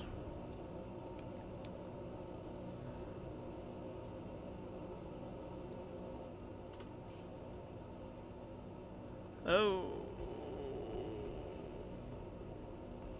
Crap. Nope. Damn it. No, we lost stuff. Holy crap. Slow motion destruction here. Holy hell. It's just like nice. It's just like it's literally a Rube Goldberg machine. Every time something falls off, it hits something else, knocking something else out of place. So it hits something else and blows something else up. It's the Rube Goldberg machine from hell. Damn it. We're going too far in. And I didn't have the ship rotated to the right direction to drop this off. I was able to do a 10-degree turn, though. So maybe we'll try that instead.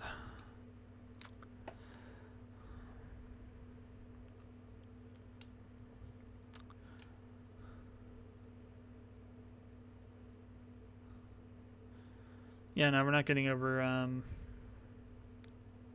don't think, it didn't get higher than 55% CPU usage, I don't think. So yeah, we're pretty good on the CPU now. Alright, T, so I want Z, go. Alright.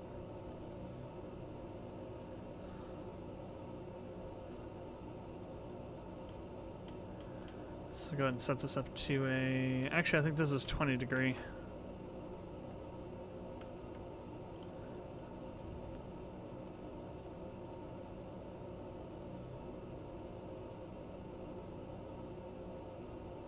I think this says 80. I think 90 is this mark. Or no. No, it is 90. 90 is here. It's in 5-degree increments. Duh.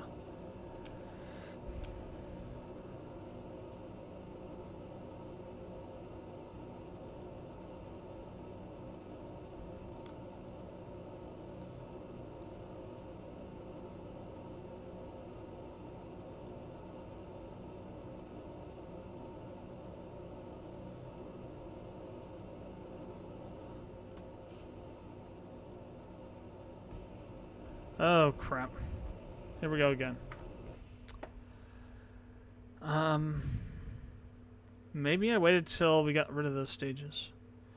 Can't remember how I actually did it. It's not working now, though.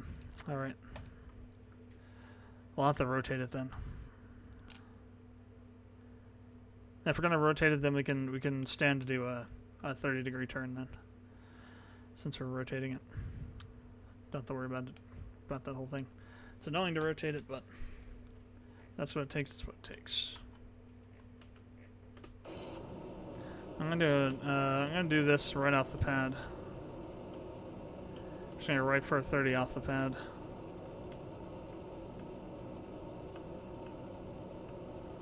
Then we're gonna rotate.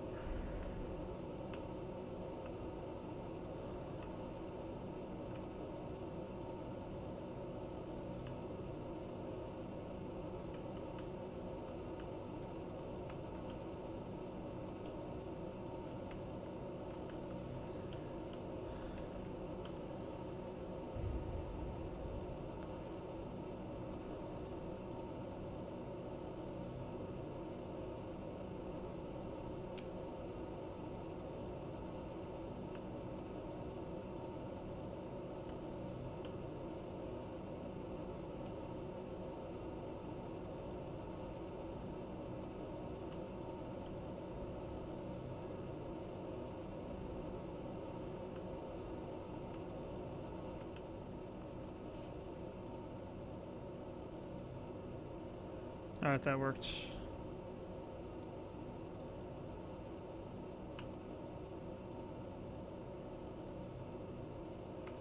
Oh, wait. Ah, crap. Crap baskets.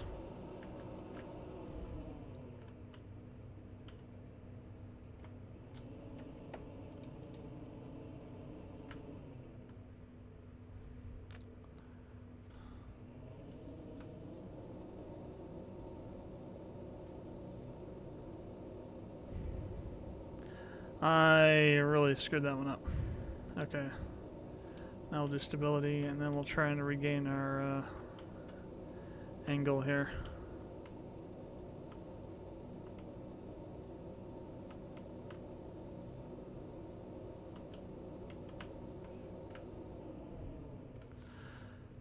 Damn. No, it's flipping just because it's top heavy? No. Well, you know what? We have enough fuel to just do a straight up. The first time I flew this up was straight up, and we had... That was the first one I did when we got to 5,000 meters a second on the full burn speed, so... we can definitely do a straight up launch and still get to Nimbus with this. Damn it, though. Damn it, I wanted to do an actual turn on this thing. It's too big. Or rather, I probably went too much. With the turning and everything, I probably went for too much.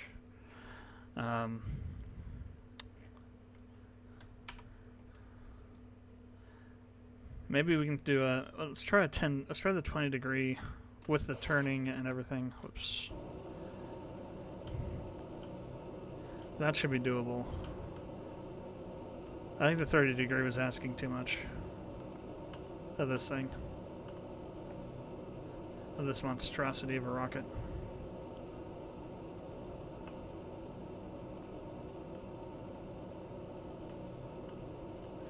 The main issue is too is when you're turning it, you're changing the center of gravity a bit and how it's actually flying through the air, so there's a little bit of correction you have to do.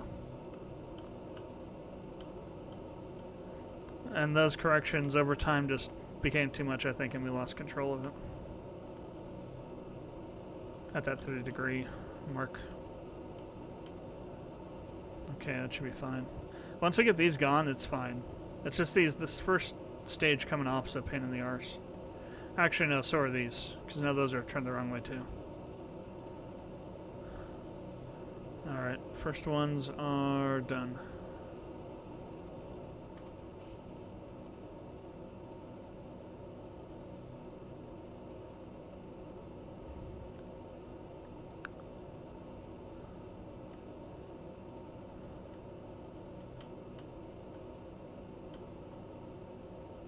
You know what it is? It's that we lose the thrust on the side, so it becomes unbalanced. That's what's going on. Once we drop those two, we can't really move. To be honest, you probably would make it up to the upper atmosphere, though. Without having to drop those next two. So maybe we wouldn't have to readjust then until we got up there. We'll see what happens. If all else fails, we'll just do a straight up launch.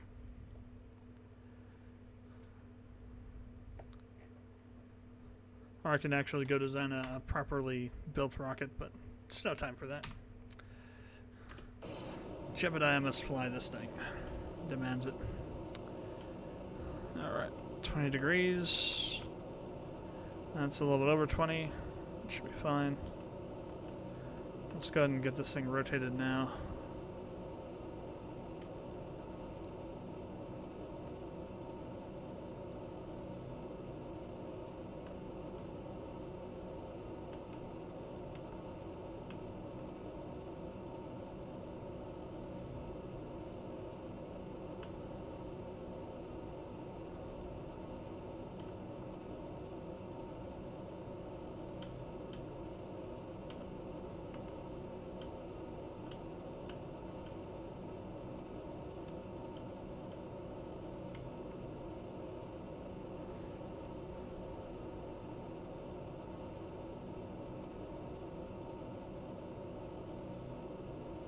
We're not quite on the center line there, on the line. This line here, but it's fine. We have to do an inclination burn anyway, so. Or no, we're going to the moon. Never mind. Oh hell, right, we're going to the moon. I don't know why I have this rocket then. God. Oh well. I have to go to the moon to get maneuver lock on Jebediah. Well, we'll go to the moon with this thing then.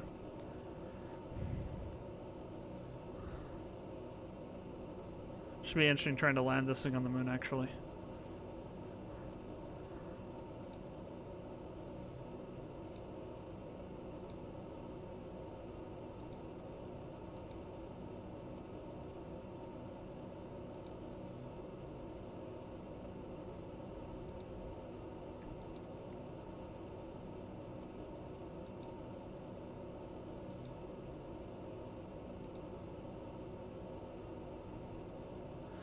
Alright, what's our apopsis at? Apopsis is at 50k. Alright. About 7980's orbit. So we're not quite orbital yet. We do still have some fuel left.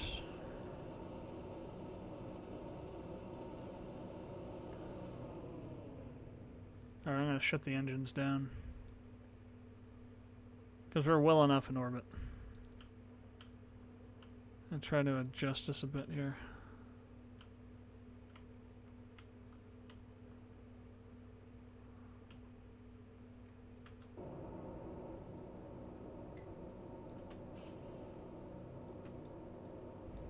Yeah, good.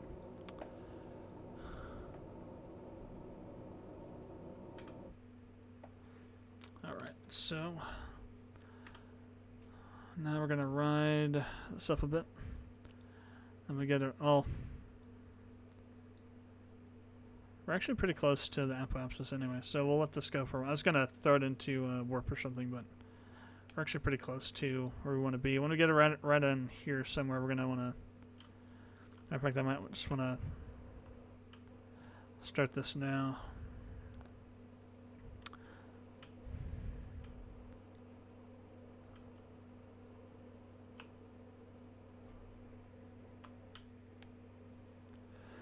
Get down as close to the horizon as possible here on the gimbal.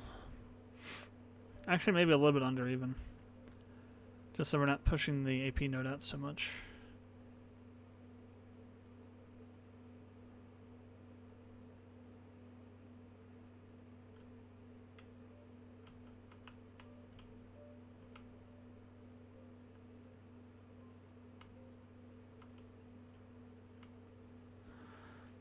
%will probably be 15 degrees rather are probably good.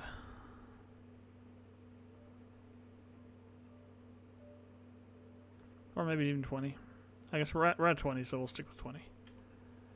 Alright, just about ready to start.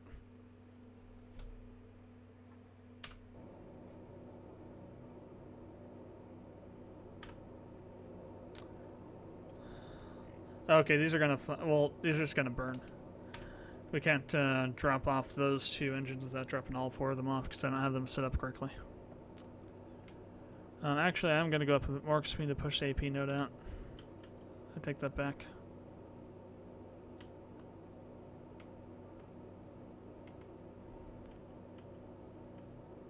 We're getting dangerously close to it. I want to stay on the proceeding edge of it. I mean, probably could push out the periapsis node on the other side of the AP node. It's just would be annoying.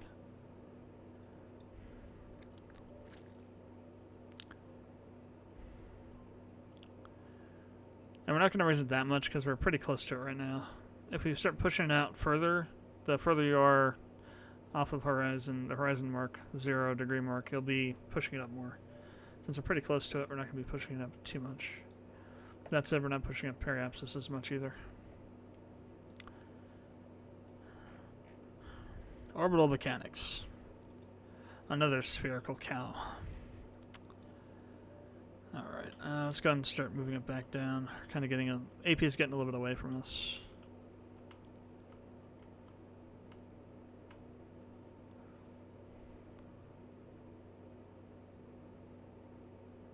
We're actually pulling it back towards us. Crap. I don't want to pull. I don't want to pull it towards us. I want to keep it pretty much stable, which is what we're doing. Okay, cool.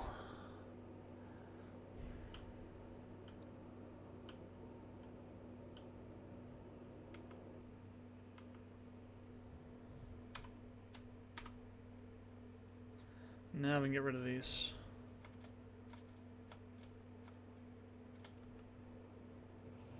Oh, crap. Well, the engine's intact. That's good. A little extra fireworks there. Okay, we've rotated it. Okay, it's actually a pretty good orbit, actually. Really, except for the last bit there. It's very fuel efficient. Okay, moon. Where are you at? There, that's Minmus. Here's the moon. So I'm gonna say like over here somewhere.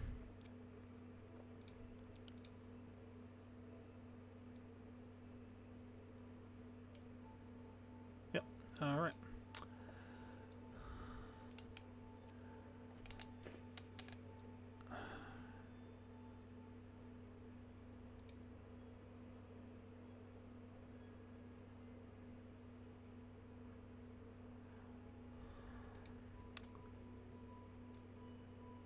So I'm going to turn off SAS and RCS so we're not wasting fuel while we're already out of electrical charge, so there's that. That'll charge back up as we're using the engine, so I'm going to go ahead and warp over to here. Oh wow, there is some waste heat with the mainsail. Interesting.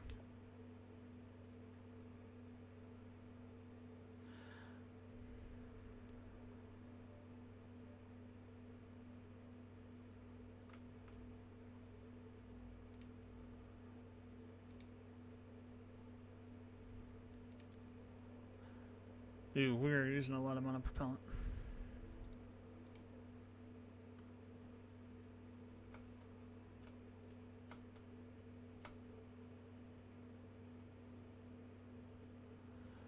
Kind of screwing with our orbit a bit, but we have to get over there somehow.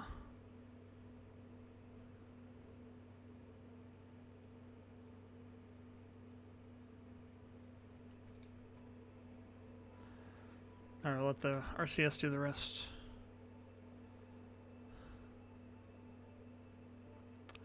Let the RCS do the rest.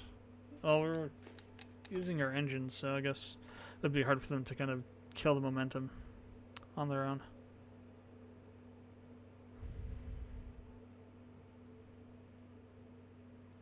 We got plenty of fuel, so I'm not too worried about it.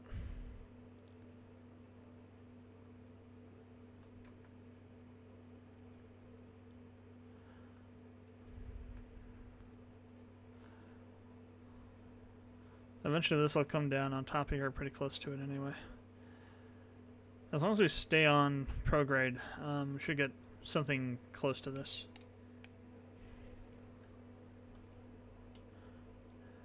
Although we did kind of change our orbital, you can see we kind of changed the inclination of the orbit a little bit. Tiny bit. Shouldn't be enough to matter. And we're almost out of RCS.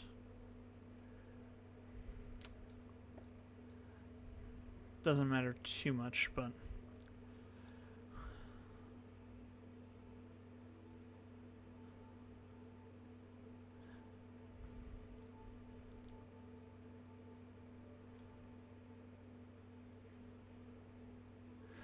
So 53-second burn in about 20 seconds. I'll go ahead and start at 15.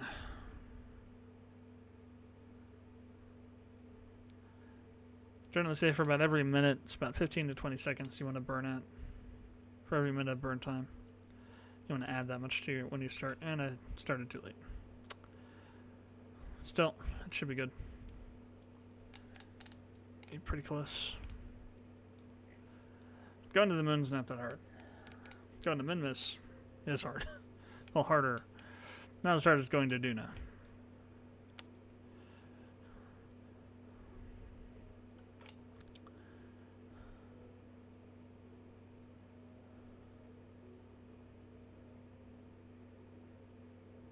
Information.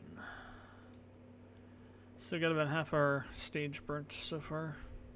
This is the one. This is the next. We actually have one more stage of mainsail after this. This is still part of our lift stage here that we're burning.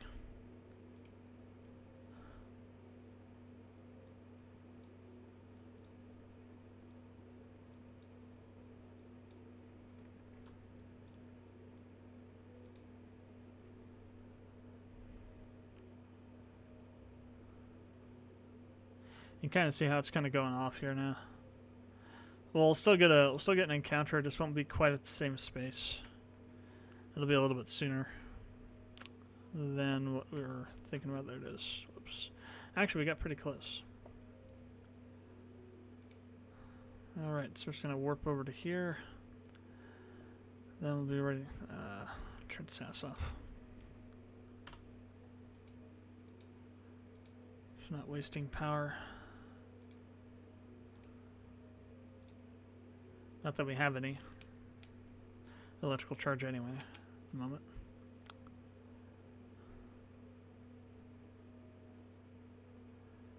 Should always turn it off before you do warping though, so you can conserve power. Alright, so we got some, wow, that's a lot. All except the EVA.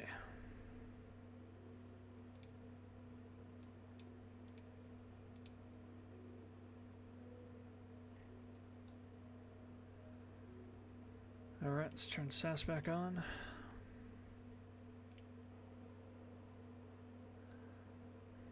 Those RCS thrusters aren't really powerful enough to move the tonnage. And we're out.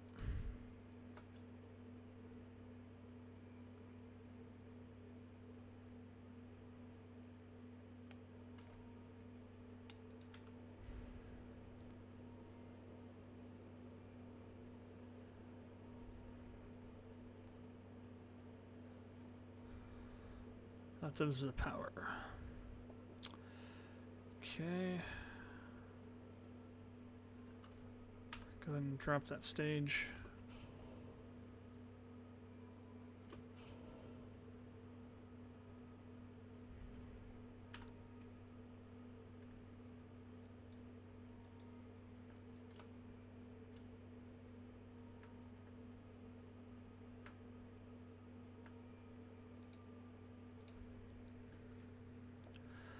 Warp over that way, pull in the AP node.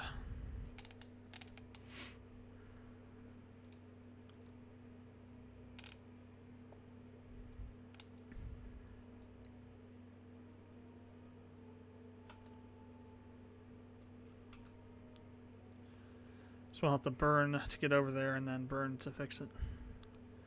Okay, we got plenty of fuel, so I'm not too worried about it.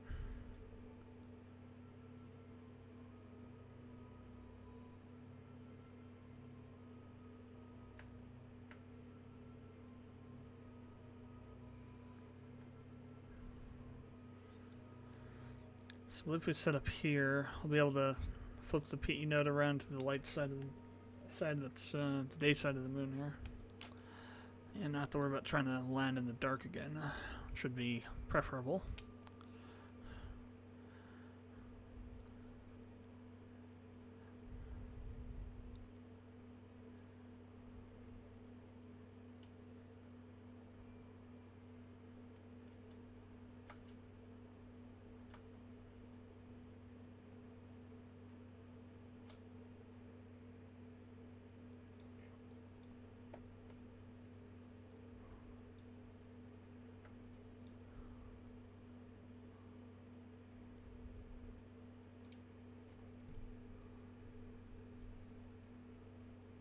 Or so we're going to spend all of our electrical charge we just built up. So I'm going to push the PE node back out a bit more. I'll wait till I get kind of close to the marker. We'll turn the engine up to stabilize. Alright.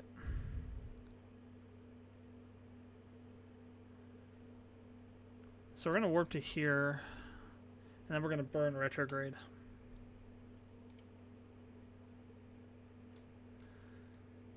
And we'll kind of force the PE node to come back across this way for us, and we'll land somewhere in here.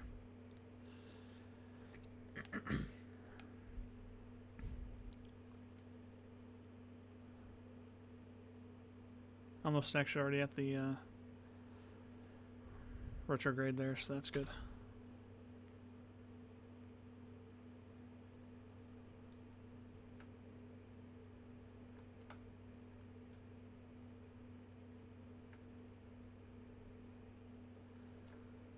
Alright, so go ahead and set up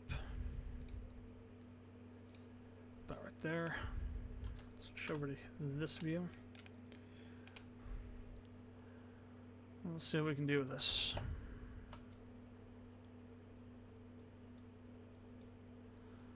Alright, first things first.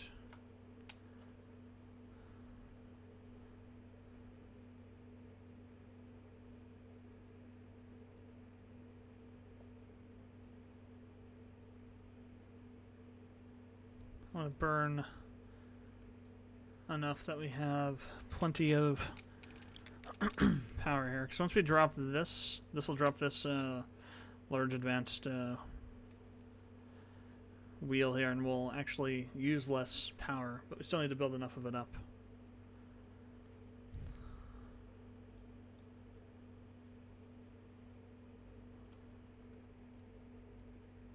Okay, that should be fine.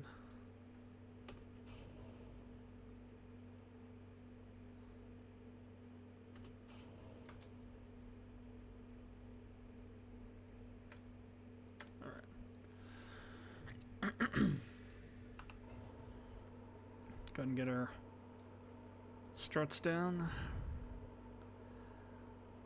Pretty sure those will work. I'm hoping these are lower than this middle engine. If not, this is going to be interesting. By interesting, I mean explosive. And by explosive, I mean Jeb's going to die. Alright, well, we got to wait now because we're kind of waiting to get a bit closer to the moon. Still pretty far up.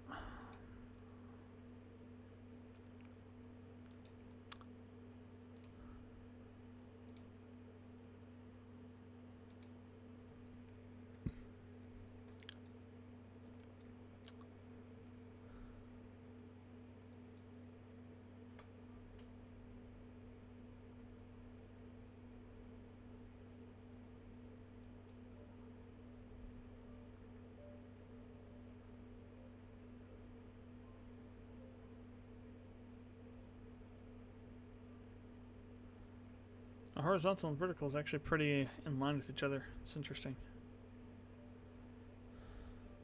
There goes our engine section over there. Alright, let's go and speed up a bit. I'm going to get to 100 meters a second, then we'll cut the engines for a while.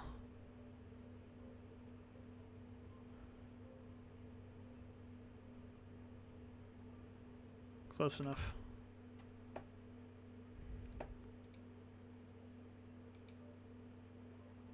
Oh, crap. Let's make sure we're on land, not ocean. Okay, that's better. How? Okay, it's not that much difference, actually. Well, it's 4,000 feet. 4,000 meters, rather. That does make a big difference once we get closer. We got plenty of time to slow down. We don't need to... I didn't even full throttle it before. When we get to 6,000, I'll full throttle it and we'll slow ourselves down here.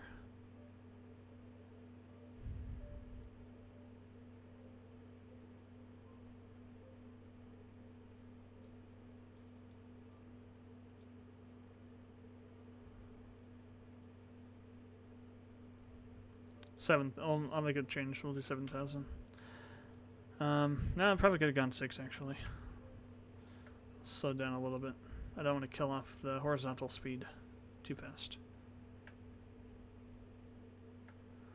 I'd say you start hovering over the landscape. If you get stuck doing that, good luck. It's hard to come back from that.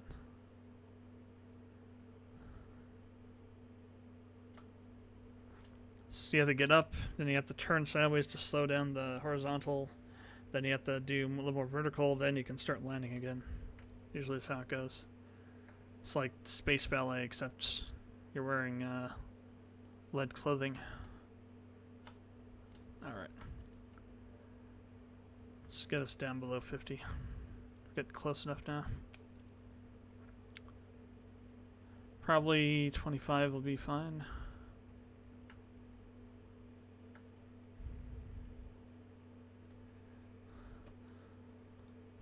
Now landing on the moon's pretty routine for me now. Landing on a specific spot, that's still annoying. Though I can do it within 10 kilometers, usually. Sometimes less.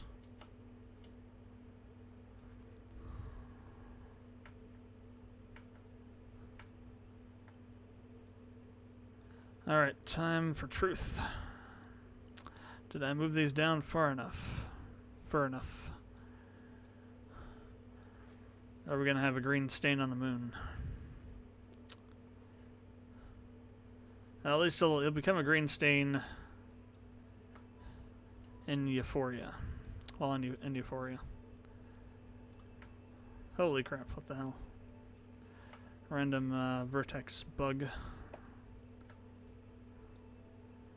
going on there. Okay, I got 4, 5, 450 to go.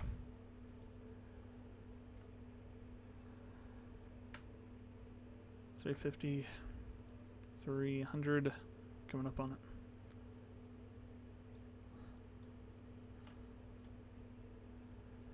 $200.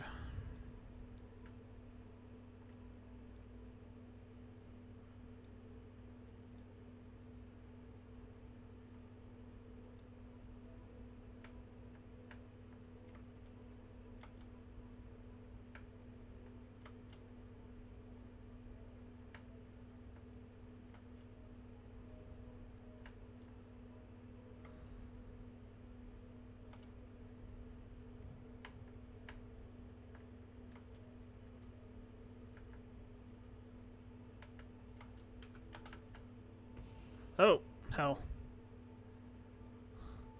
I was right. That center engine, it's lower than the legs. Crap. Okay, we we can recover from this. It is possible. I have done it before. Not easily, but I've done it before. Oh, damn. First of all, we gotta stop rolling.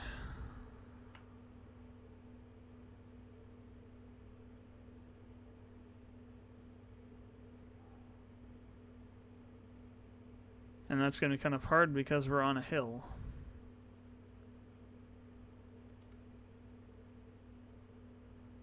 If we can go a little bit sideways, which we are,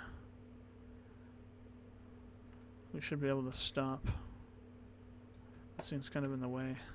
Move it out of the way for a second. As long as we can keep ourselves from going too friggin' fast, we can survive this.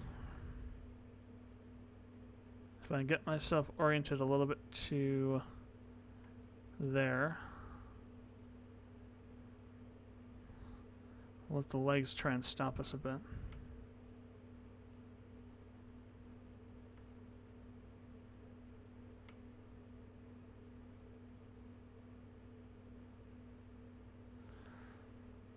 God.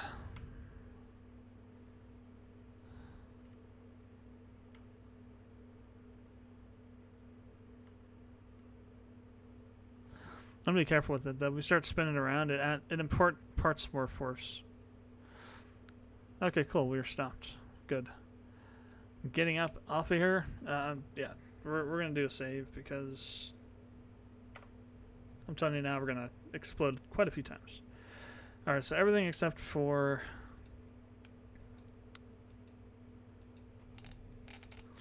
the EVA, and then we'll do the EVA.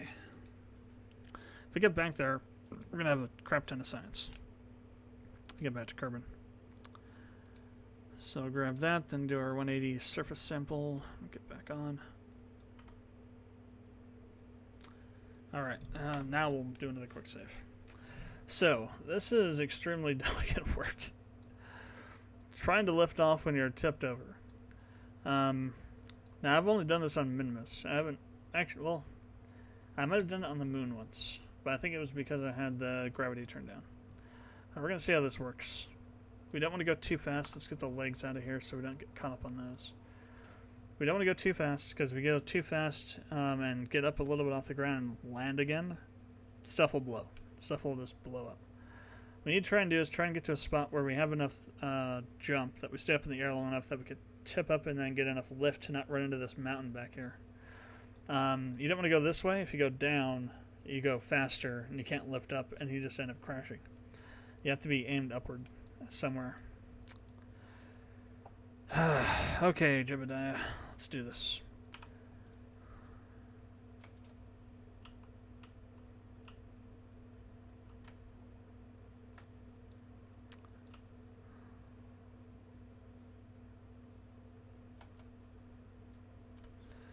And of course, this actually isn't flat, so we're actually kind of... Oh, hey. Oh, hey. Ah. Oh, hey is right. Oh, hey is like, oh god, we're gonna crash. Quick save... Which one? It was this one. So we actually started to, like, I wonder if I could do that and tip it enough and get the legs on and, like, right the ship, as it were.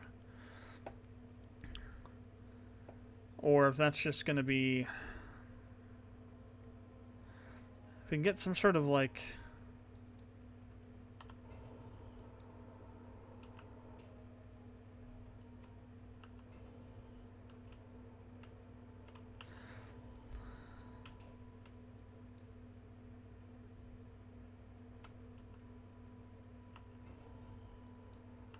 Or wait, maybe if we aim upward.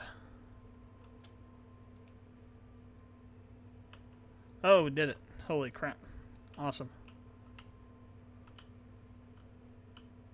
Now I just gotta make sure I don't crash and go back down and crash into the moon. That actually worked. Sweet. Now I gotta worry about the fuel situation. Because we have nothing in here. Or we have no engine here. We're using just what's coming in from these. We might be able to transfer it from here to these, though. If we needed to.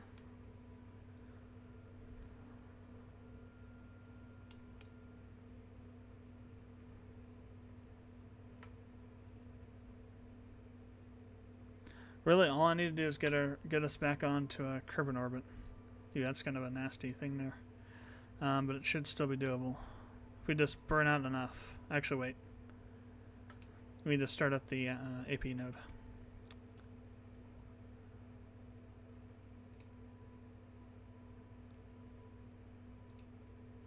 Should have enough electrical power to do this. Because we're burning it like crazy right now. Holy crap.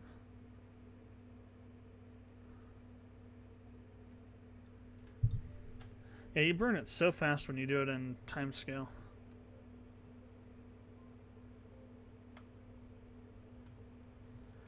So if we can just get out of an orbit, if we can just get get enough velocity to break out of orbit around the moon, we should just fall right onto Kerbal's right into Kerbal's orbit. It's gonna be a hell of a thing, but yeah, there we go. That's what our stage view looks like. Oh hell, we're out of fuel. Still, we're gonna land in Kerbal's orbit around Kerbal, so we got some time to screw around with this. So actually what we're going to do, since these are now empty, I'm assuming. Oh no, they're not empty. Never mind. I was going to say, well, what we can do is when they do get emptied, we can drop them. Because those are technically right here. So we could drop all those.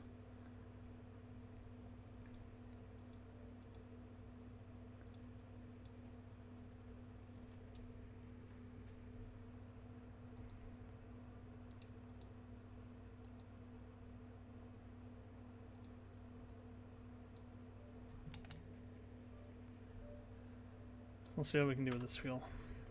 So we're going to end up like over here somewhere. Should have turned off SAS, but oh well.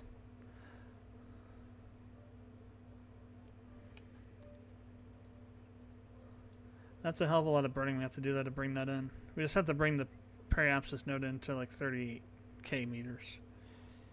That's all we have to do.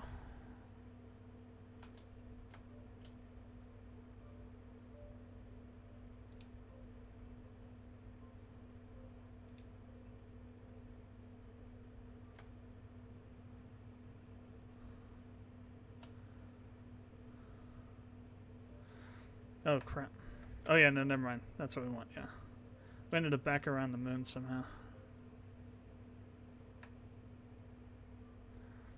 Are we not far? I guess we're not far enough away from its influence. Crap. Probably should have waited a bit longer. Okay.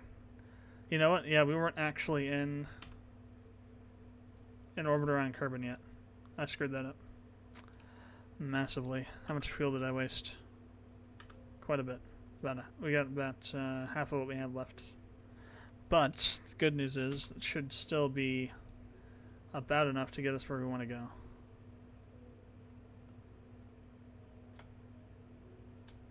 I would hope. It's going to be messy, but so we're going to come in at a pretty steep angle. Oh crap. That's too steep. We don't want to go that steep. Come on, hopefully I have enough to push it back out. Okay, good. Now we got to pull it back in.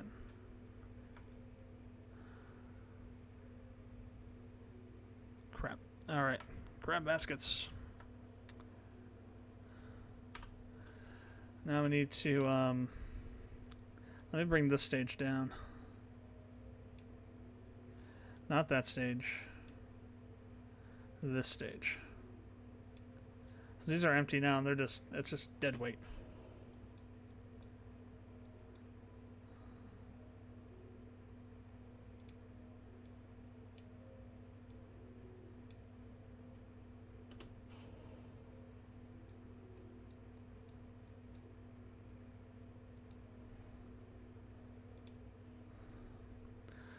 I was like, what the hell isn't this decoupling for?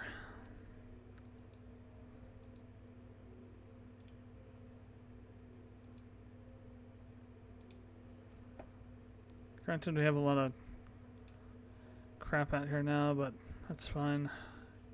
Can delete it if we need to. What the hell's shooting off that way? It's like weird looking. Fire in the lasers. Fire in the lasers. Alright, now we need to select these. Alt click, I think.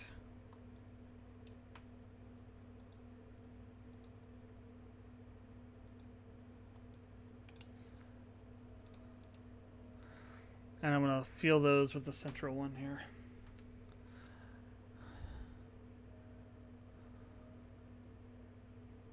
So we'll get an equal proportion into all these 4 tanks here. And then we can use those to... all we need is a little bit of fuel to pull in the periapsis to the correct height.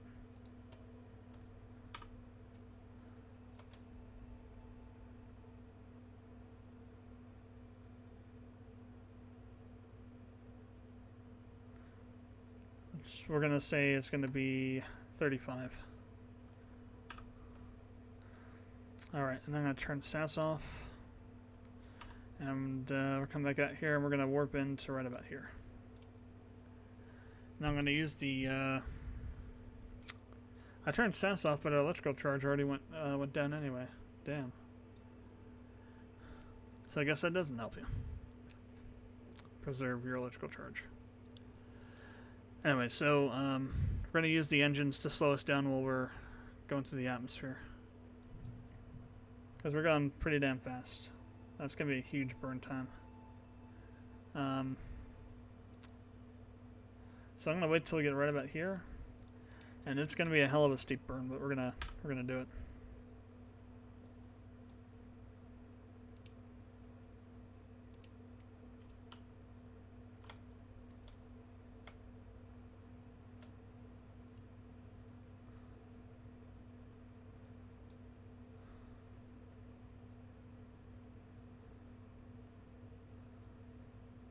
Whatever fuel I can burn to slow us down.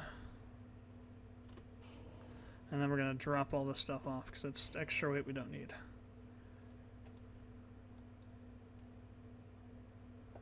Oh, crap. Away with you. Don't need you blowing up in my face. And then, fouling up this attempt here. We have enough sass. We should be able to last all the way down. We'll just have to make corrections so stuff doesn't blow up. So like I said, this is going to be a long re-entry.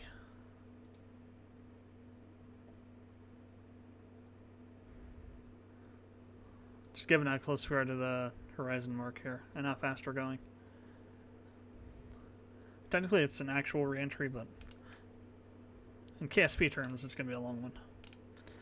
I think it's going to be a miracle that we're going to even get back after we blew up the... It's good though we found that out, because now when we go to Minimus, we won't have that problem. So I shall fix it. I'll just move those engines down a little bit on the outer engines down a bit, that have the landing legs on them. Actually, it might be a shallow enough re-entry we're not going to have a heating issue. That'd be nice. That'd be extremely rare to have that happen too, given how much unpreparing we had to do.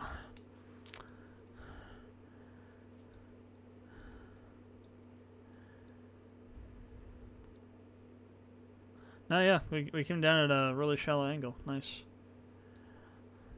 Didn't get that much heating. I like it.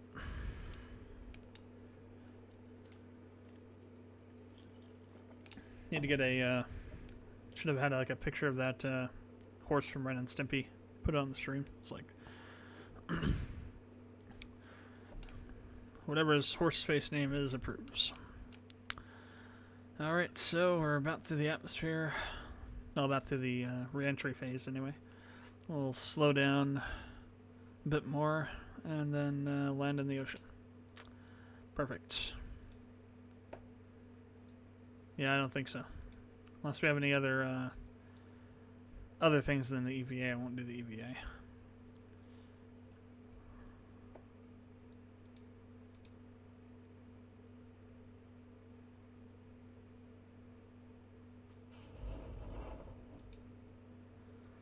Alright, and now we just gotta wait. So what I'm hoping is that this will be enough experience to get Jeb up another level, and we'll get maneuver node locking, and we won't have to deal with this crap anymore. So we'll have proper maneuvers possible. Oh, we can. I did find that we could cut the middle parachutes and actually the bottom ones too, I think.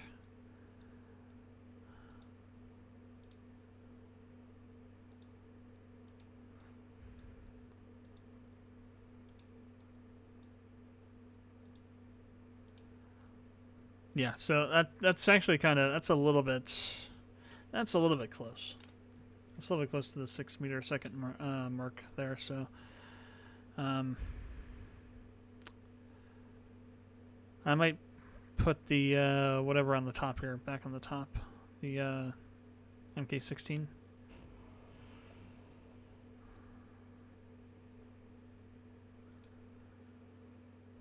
Okay, so I'm going to say close to 2,000. Now I'm going to say 2,500 science. That's my guess. I'm gonna go way higher because I'm usually way low. 2,500. That's my guess. And I'll probably still be low.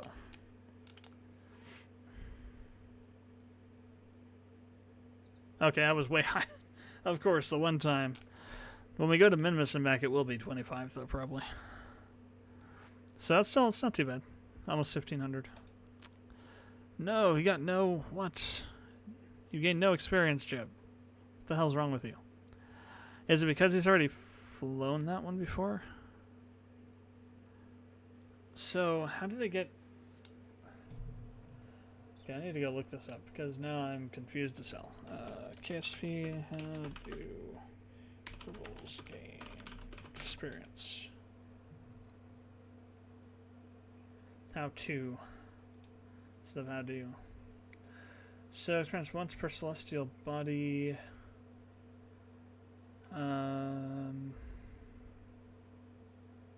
So, oh, planting flags. Okay, orbiting, planting flags, skipping gravity of planets, moons.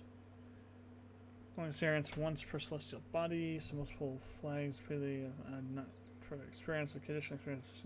Blah blah blah. Only granted once. Oh, really? It's not key eliminative, so that sucks.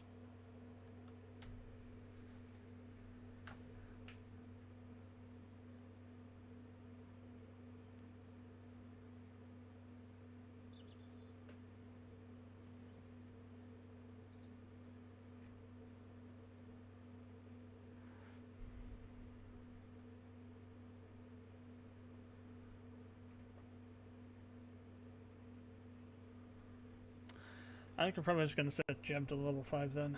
So let me see. Moon is 5 for planting a flag. Then Miss is 6 for planting a flag. So, I mean, it sounds like you can only ever get, at most, the total amount of experience for planting the flag. So what it said is basically... So here's the thing. It says, so orbiting, let's see, additional experience from a given celestial body is only granted for the most valuable achievement and is not cumulative. So orbiting the moon and planting a flag on it will only ever grant a total of 5 EXP, not 8 or more, even if done as separate missions.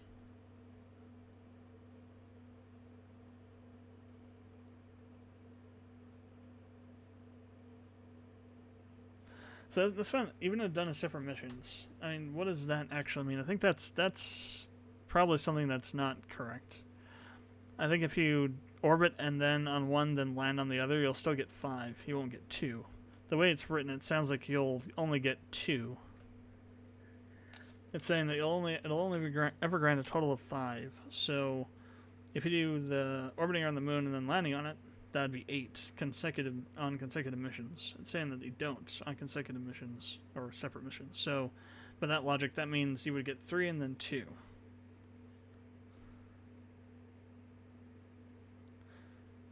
I don't know. Maybe that is it. Who knows?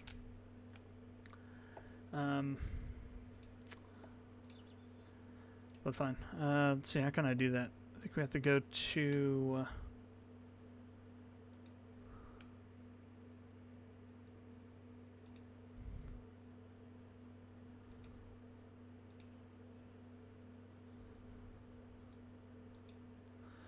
How do you bring up the cheat panel? Control H? No. KSP cheats.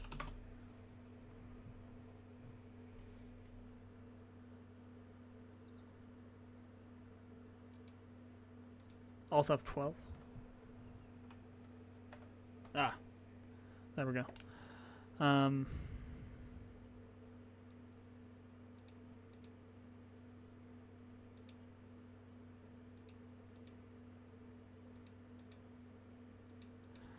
Oh wait, I can't.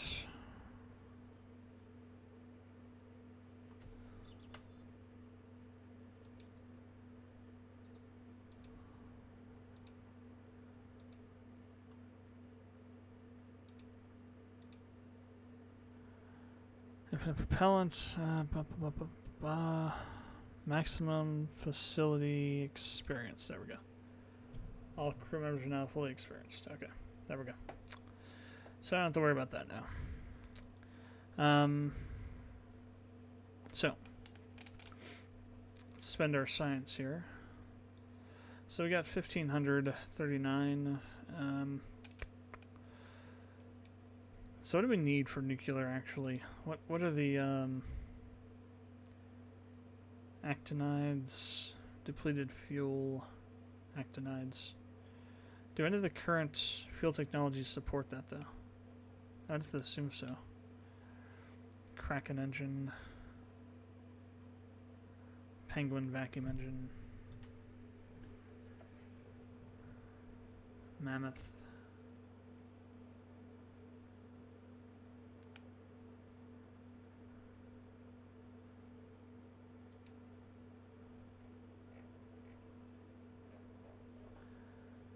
Let's go ahead and get the Kerbal stuff, and we'll do very heavy as well. Improved nuclear propulsion. Lantern. Oh, that's like a miniature one, like a direct cycle nuclear turbojet. Candle, there's no information on these. Oh, these are upgrades, that's why. High performance fuel systems.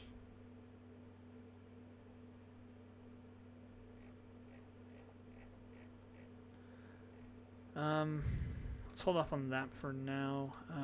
We will need this eventually. More science stuff. Heavy command modules. Where are the... Looking for the large inline reaction wheel. Is that over here? Oh, there it is, the advanced reaction wheel module large. So that's 160. All right.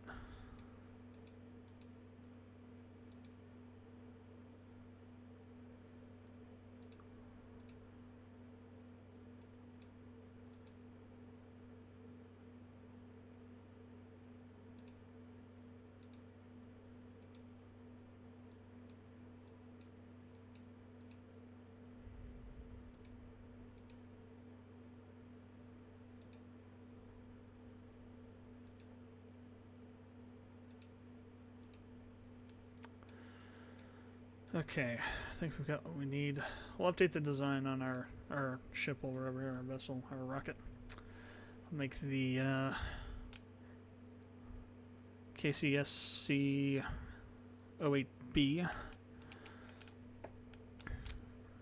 Got a few tweaks to also do.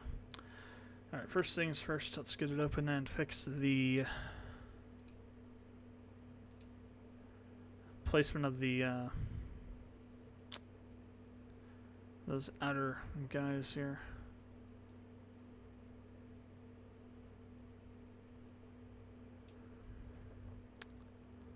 So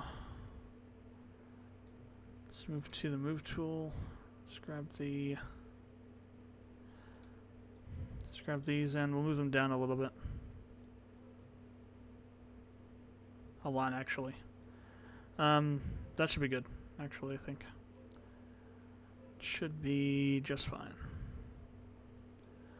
Alright, so that's done. Now, let's, I think we'll keep the middle ones. Oops, wrong tool there. We'll keep the middle chutes, and we will just put the one back here on top. Science, no utility. MK16XL, no. This one.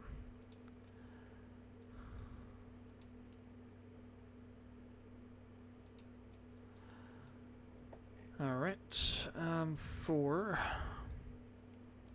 the next bit, I think we'll drop this off and we'll put in the large inline wheel. Also,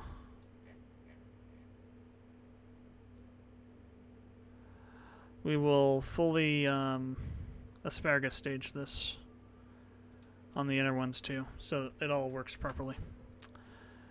Starting to do this, we got to start on these ones. These ones will be the ones that will have the most fuel after these outer ones are done. So we're on the one. Okay, good. If you're going to onion stage, you have to do the onion stage first, then do asparagus.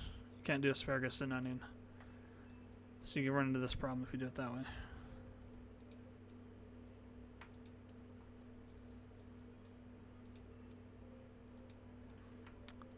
Okay, so that's actually give us even more burn time, which is good.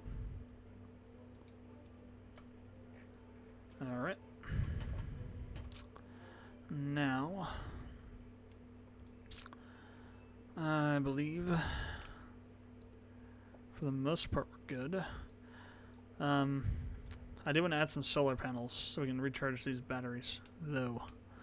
And maybe some more monopropellant, as a matter of fact.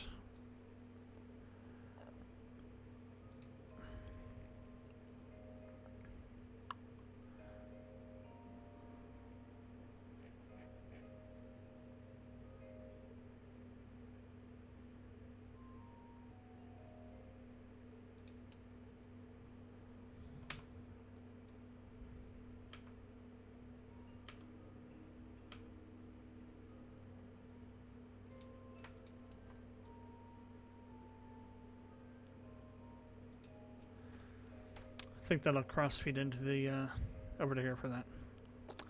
And then I'd rather do 1x6s on these.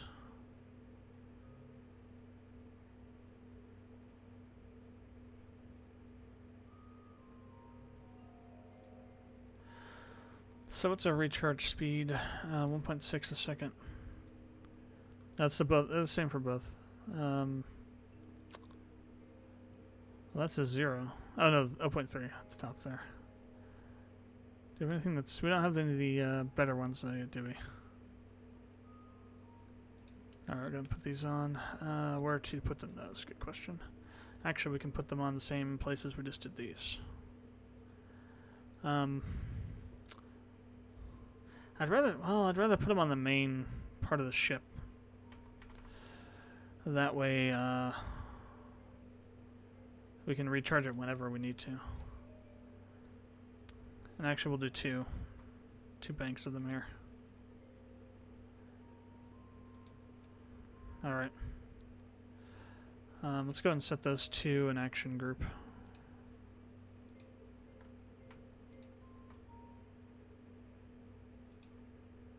Actually, we'll do toggle, so we don't have to do two of them. Okay. Drop this parachute down.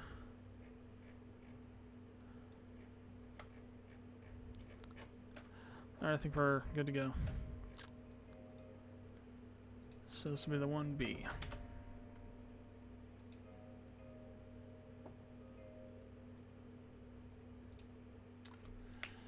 Alright, to Minmus and beyond. Okay, that was too corny. That was too corny for Twitch. That was too corny for life.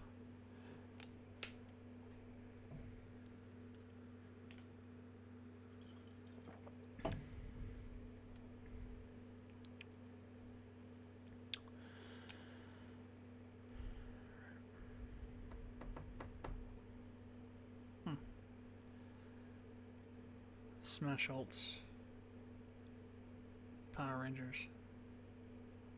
I'll do more Power Rangers stuff. Max was doing crazy crap with Zed the other night. I was watching that stream for a while.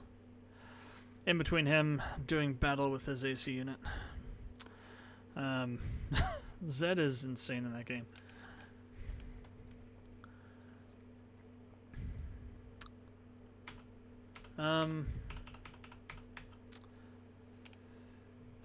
Well, we're doing proper asparagus staging now, so... What the hell do we possibly have? Oh, we still have some material study. We actually less than 0.0 mystery goo science left to get.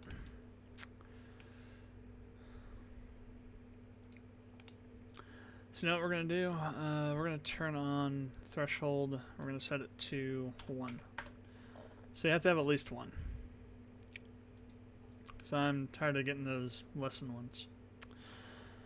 Okay, so Minmus, full throttle.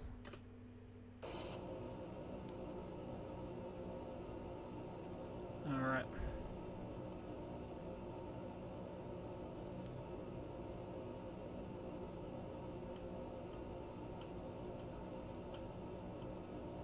Start our 20-degree turn.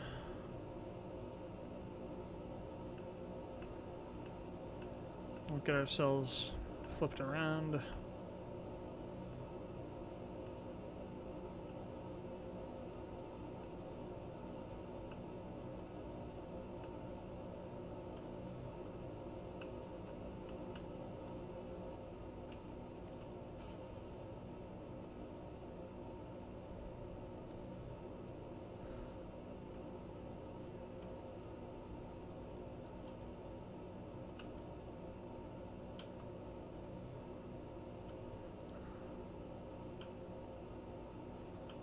try and control this thing a bit.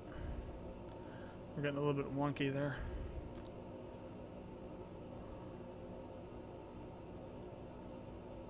Come on, Jeb. Hold it in place, damn it. You're an Uber pilot now. You should be able to do this. I magically made you so.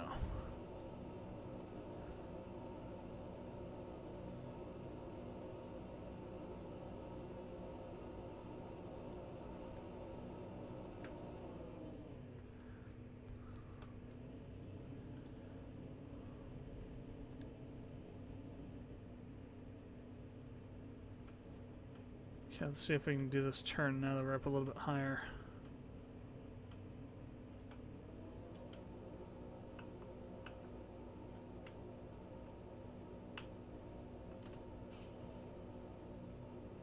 Alright.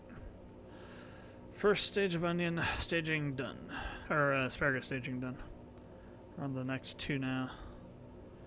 So these are next. Good. Oh hell. Crap. Crap, crap, crap. Not good. Not good at all.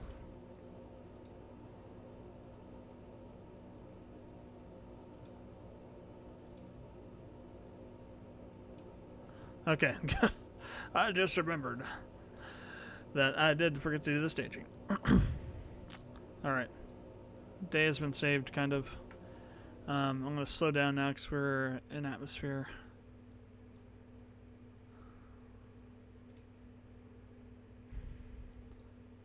And we will end up orbiting here in a bit, so we're up to 88 on our thing here.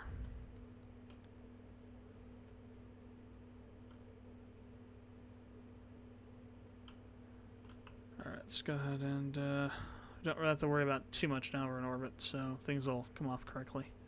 There's no gravity pulling them downward and back into the friggin' rest of the rocket. Alright, let's get ourselves on 80-degree mark here. Should do. Well, it's 20 degrees, but it's an 80-degree turn. That should be enough for what we're going to need. Let's get down on the line. Alright. Turn RCS off. Let the SAS do its work.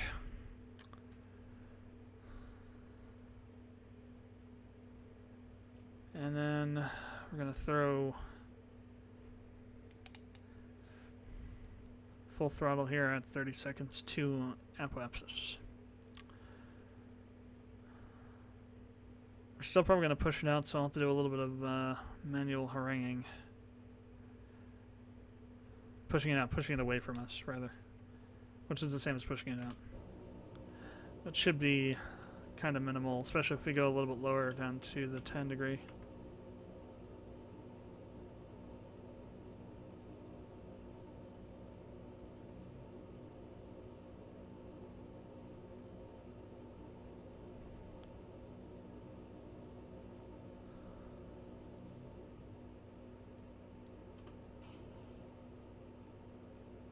Nope.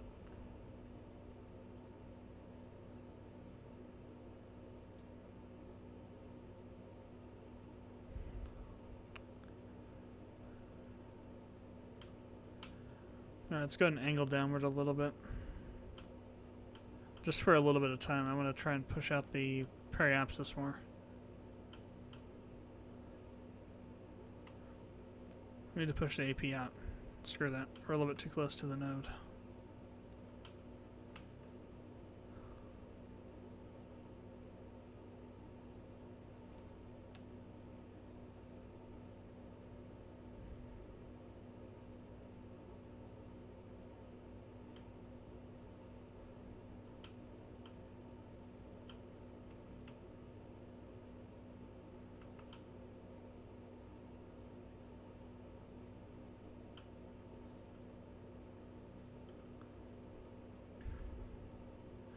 Alright, it should be minimal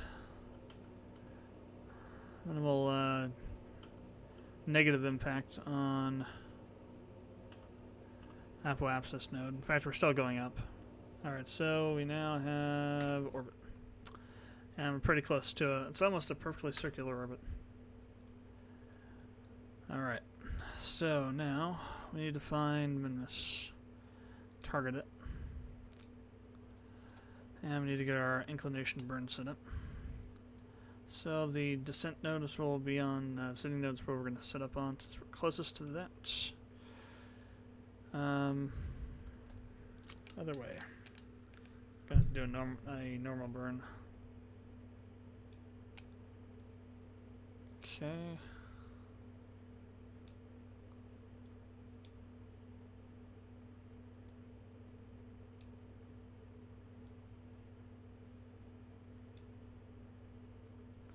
Alright, perfect.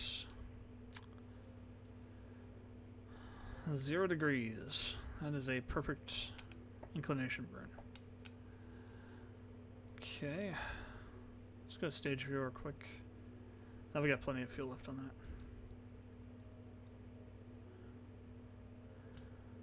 Very fast. I'm going to go ahead and throw out the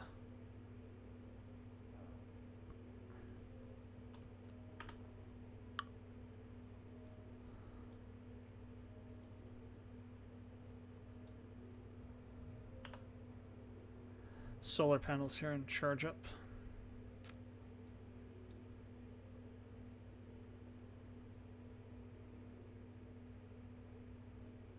Turn SAS off for a moment.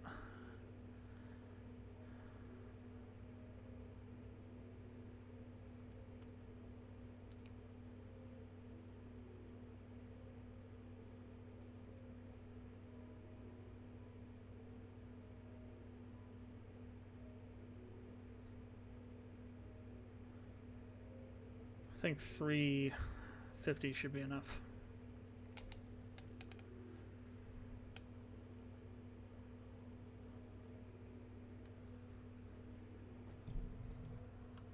I could now. Let's go all the way to 450. Might as well. It's only 100 more than where we're going to stop at. So that's a reason not reason to not just fill up the electrical charge.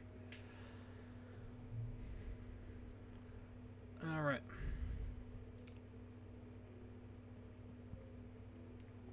SAS back on.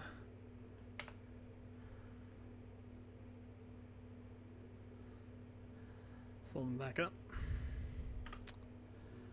And then line to the maneuver node.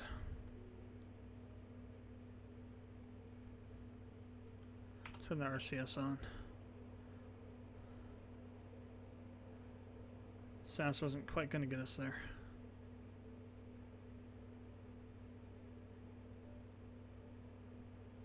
Still a lot of mass on this thing. Probably should have had another large wheel.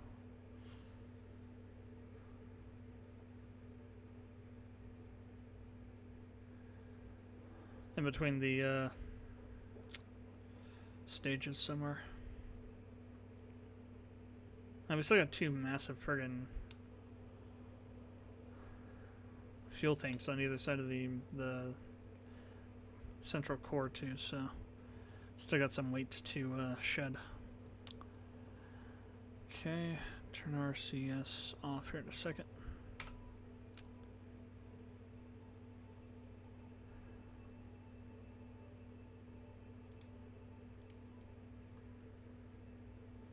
An 11-second burn time. That's probably a little bit off, actually.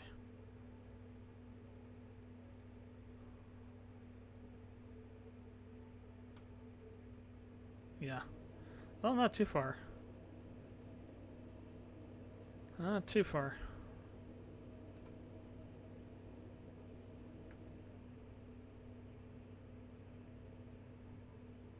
Oh, hell. Those engines just ran out of fuel. I heard them pop off. Which actually is good. So now we can get a little bit more tuned in here. A little bit more. That should be just about right.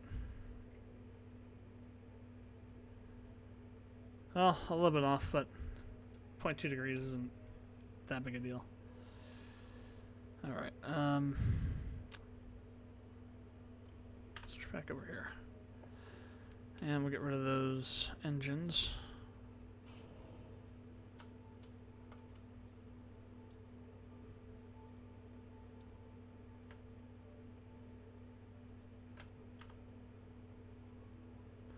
Okay, 0.4 might be an issue.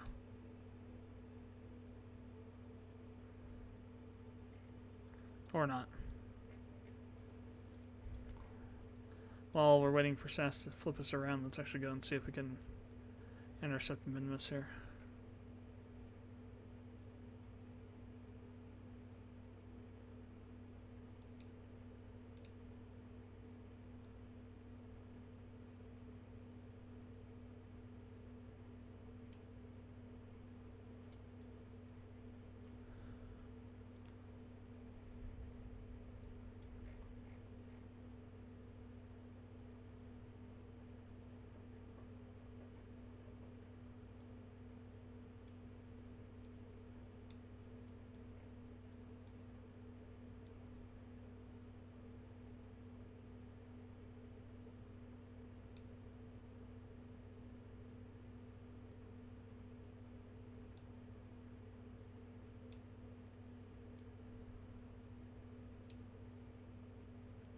Yep, alright. So that's where we're gonna go. Just wasted all that energy just going anti-normal. Now we gotta. Well, it's not. It's actually not that far off from anti-normal. Let's turn the RCS back on. Get us over that way. We'll have to charge up again before we start this. Burn.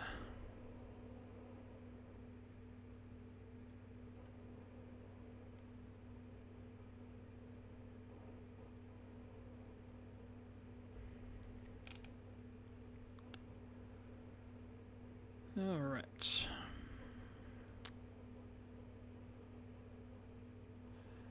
The RCS kind of stabilize us a bit there. Okay.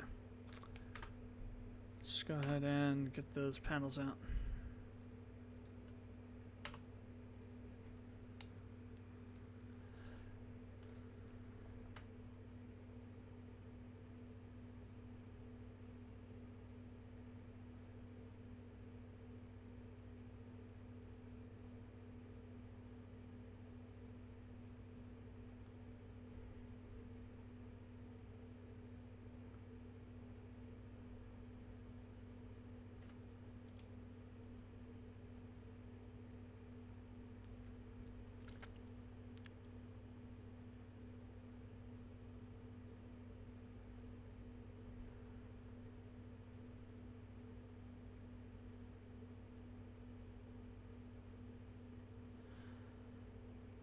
And once we can drop off this section, we'll have a lot more control over it with the SAS. Then once we drop this off, we'll have a lot more power to work with. It's just getting these stages burned off. Takes time. Oh, nice. Got 7 there for a second. All the panels were getting hit by the sun.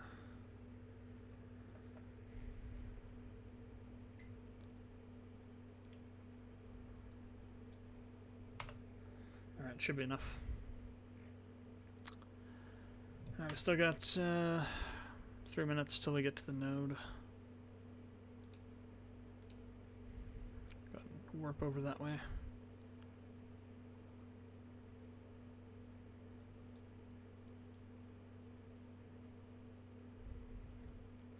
Alright, it's gonna be about we assume it's gonna be a minute 6-second burn. It'll probably alter a little bit once we get going here. Oh no, minute 6 seconds. Okay.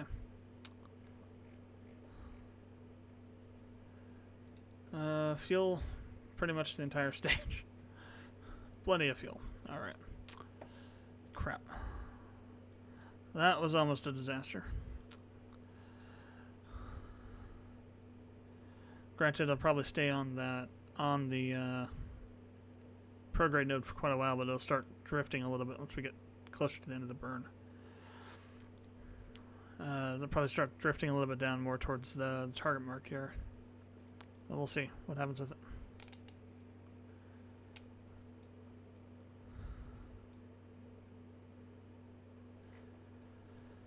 All right, about 60% done with the burn. Going a little bit slow now. I think it's just KSP being KSP. If as you run it for longer periods of time, it starts slowing down.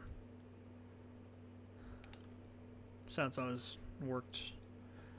It's an issue with Unity, I think. Or maybe just the garbage handling with KSP, I don't know. I would think it would Unity would handle that though.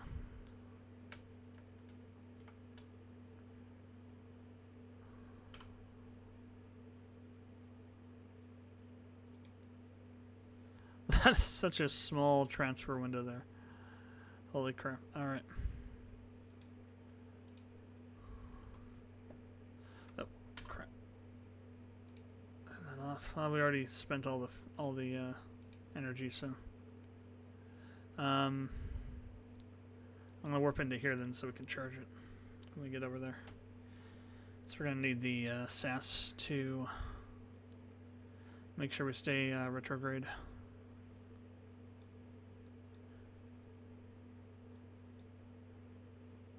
Oh, maybe not. Maybe the engines would do that. Still, we were coming at this thing at a weird friggin' angle.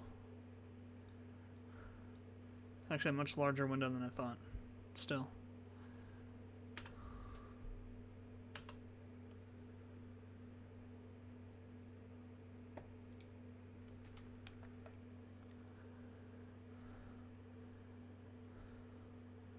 Let's see what happens with it.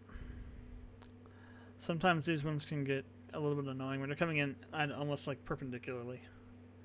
Sometimes gets a little hairy. Alright, so we got our deep space stuff. Dual accept EVA.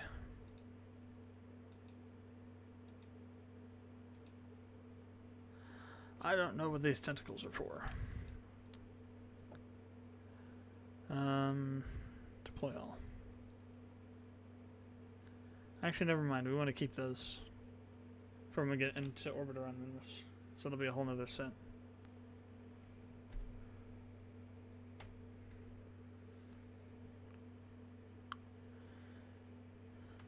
We've only got 3 whacks at the apple here. Actually 2 in the case of the Science Juniors and the Kraken Sample 3s, so I should save those for the last 2 for Minmus. I think that should be enough for now.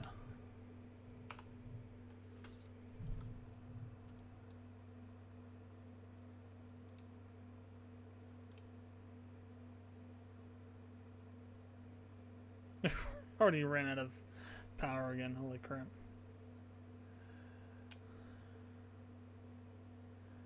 Oh well. We'll just let the engines do the work, I guess.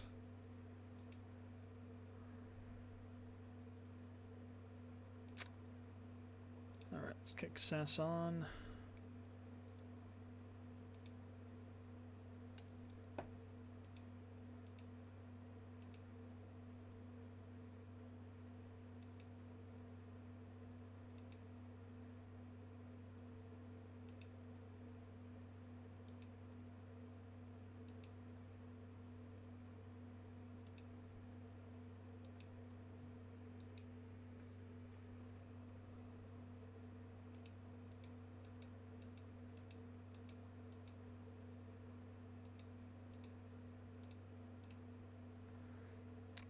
All right.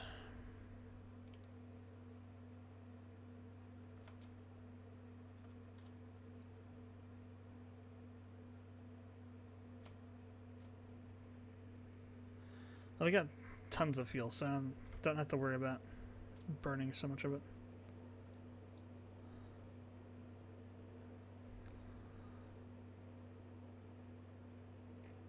Alright, so now we gotta undo the momentum we just built up. Flip the orbit around and get it to an actual orbit instead of just a exit trajectory. Alright, let's wait till we get closer so we can do this a little more not insanely. If we do it from here, the periapsis will get pulled in and we'll have to let's turn our CS on. And we'll have to push the periapsis back out, which is always annoying.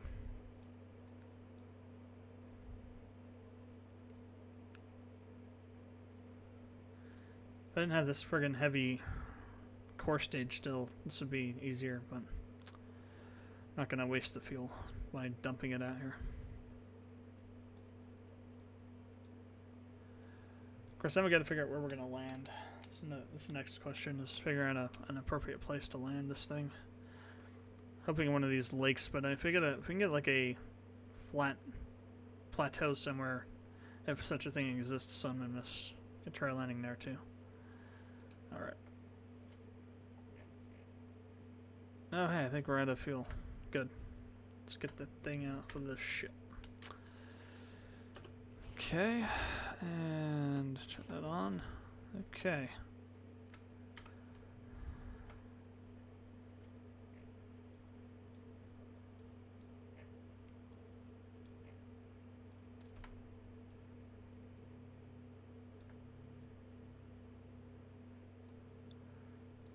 That's a little bit low.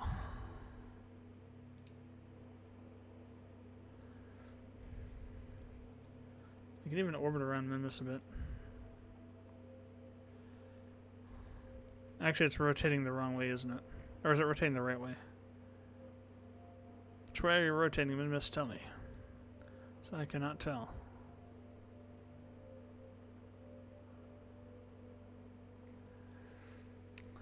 I think it's rotating towards me, against our orbit.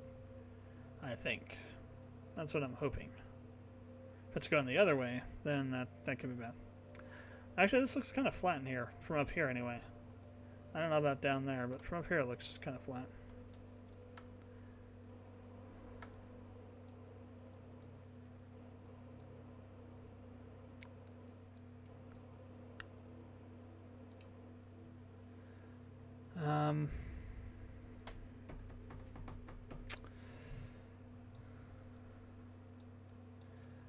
I'm going to go ahead and I'm going to warp over to here. No, over to here, because we're coming this way.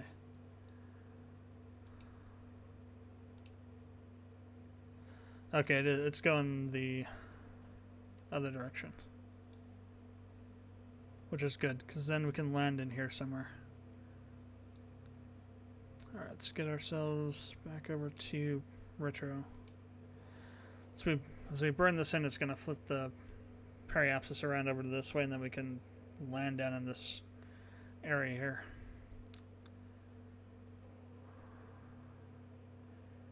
And hopefully by the time we get there, it'll still... Well, actually, it's turning towards us, so it will be in the light side. It'll be in the day terminator here. Day hemisphere, whatever you want to call it. Alright, RCS, you are good.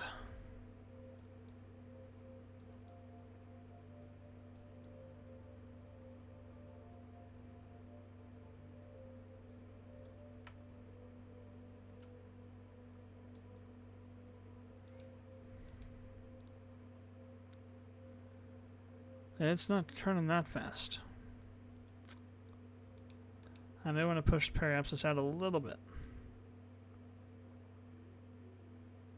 And now we're in orbit around it. Or, what does it say? Near Minmus, okay.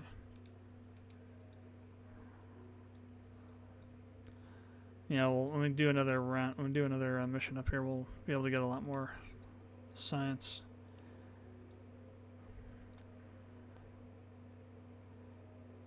Alright, come on. Good thing I checked on all that extra monopropellant. Friggin' needed it.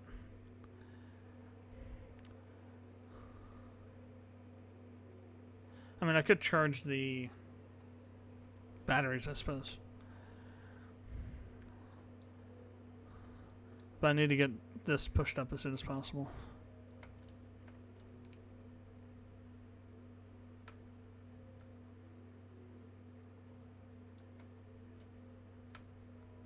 Alright.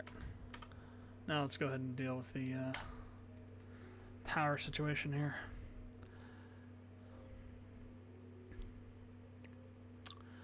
I want to charge it to full so we don't have to worry about it. So what I'm going to do is once we get past the periapsis node, I'm going to throw in retro burners and we're just going to pull it back around and set it down in one of those in that crater area. Well, actually, it's a dried up lake, technically, not a crater. Hey, 8.6. Nice. Maximum charge rate.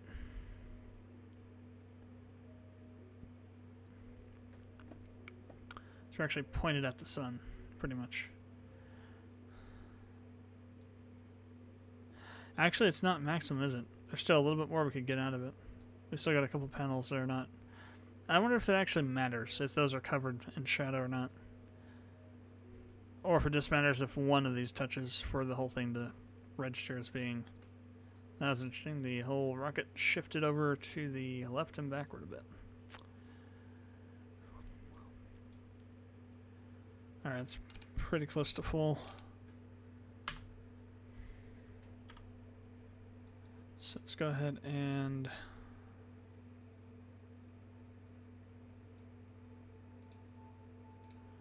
warp to there. I don't know why electrical charge goes down. We're not using SAS. What else is using electrical power? I guess it's the 0.24, whatever that is. Whatever systems are using it. Okay, let's swing over retro. Give us a little bit of momentum there, and then we'll let the SAS do the rest.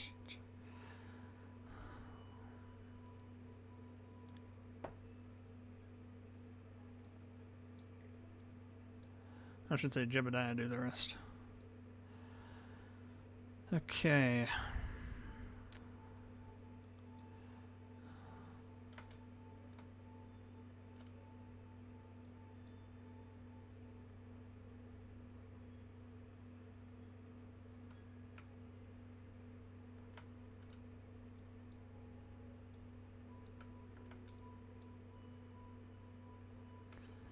Close enough.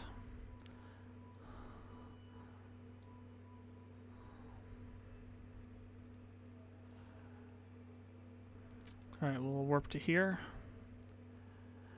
And then from then on we'll be in this mode. We're so close to the land right now. Alright,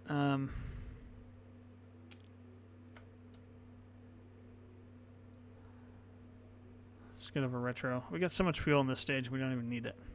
Damn. The ship is too big for Minmus, actually.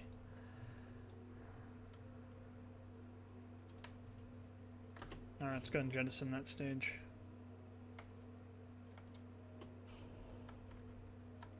Get ourselves a little bit away from it there. Alright, landing gear. Let's get that ready.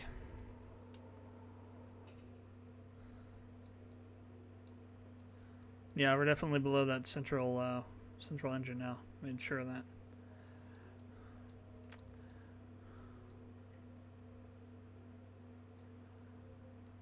So we want to wait a little bit because we're kind of over this. We want to be over here before we start arching our trajectory down.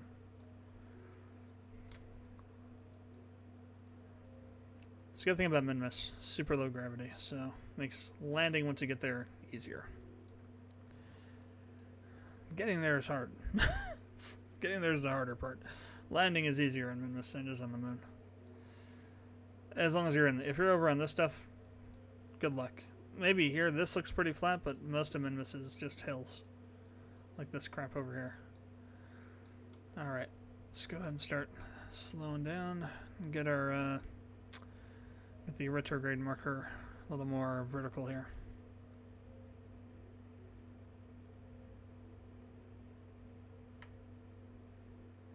Alright, should be good. Start arching down. Don't want to go too much. If you flip your horizontal, that's a bad thing. That's easy to do on Minmus. Very easy to do. Let's go and throw time scale on. Or not. We need to...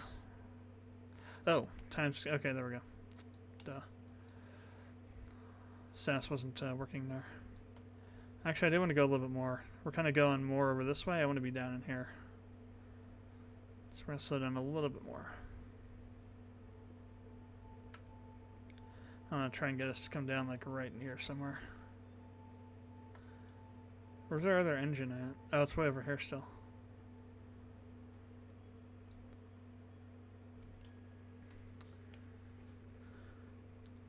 Is that like is that orbital still? I can't tell if it's...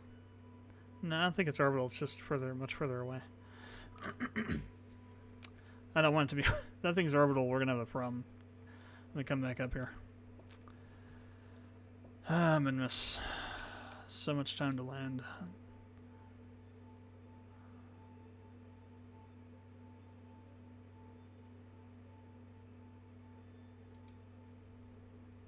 Oh, you can't even warp faster than that.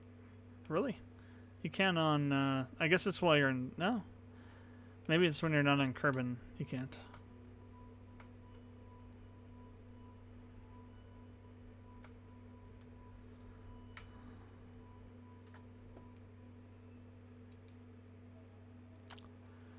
Well, that sucks.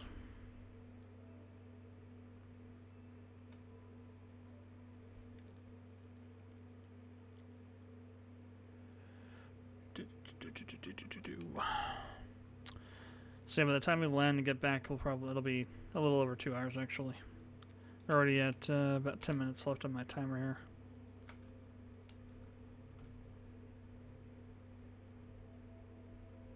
Still need to land the Eagle, as it were. Still a little bit coming down a little bit there. We need to get more vertical.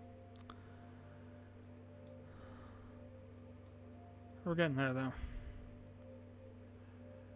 Where are we at? 1,000 meters to go. Oh, there's our shadow there.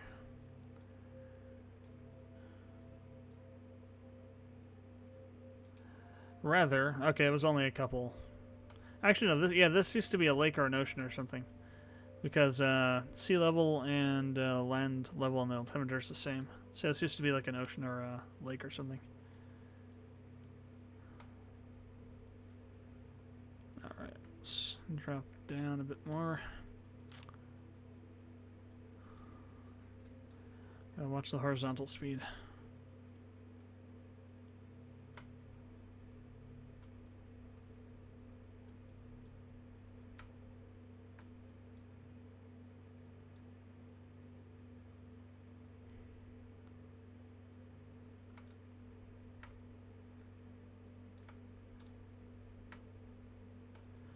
Ooh, that was a little bit too much.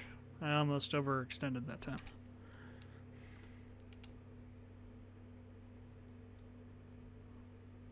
What's really annoying is the fact that just a little bit of thrust will do stuff on Minmus. So when you're trying to do a soft landing, you get kind of touch and go. So I don't want to bounce this thing.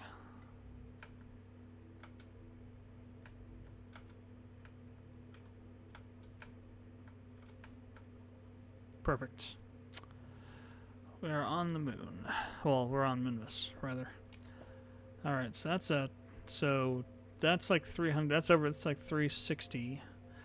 That's another 320, so that's like together, that's almost 900. It's another, it's like over 1,000 now. Plus all this stuff. And then plus the soil sample, which is going to be massive.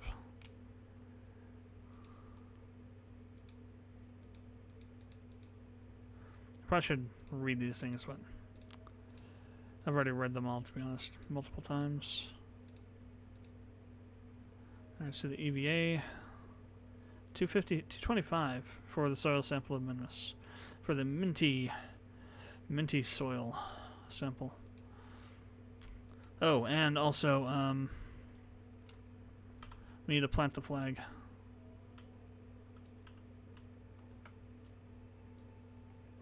While we're here. I forgot to do that on the moon both times. I missed out on some science. Make sure we do it here, though.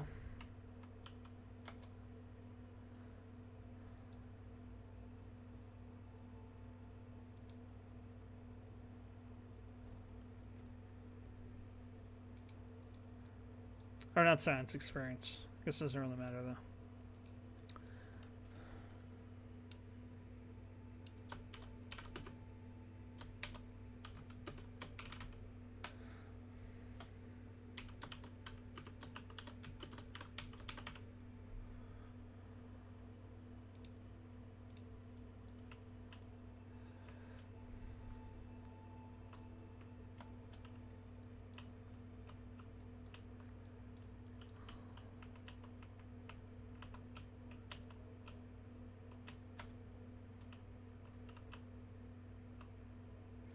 Ah, what's going on? Thrusters weren't working, damn it. Alright, Jeb. You know how to work. What the hell are you doing? Stop jumping around.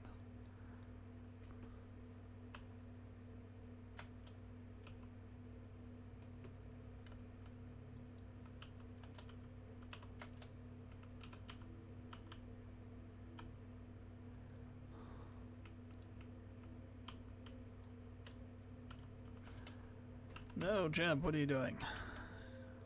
Get back to your home.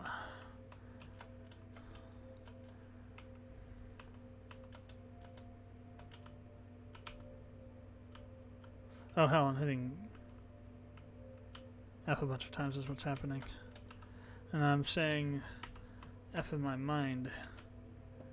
Luckily we got plenty of propellant still, but still, this is like... It's because all this crap is around the doors, so it's like really hard to get him up there and just...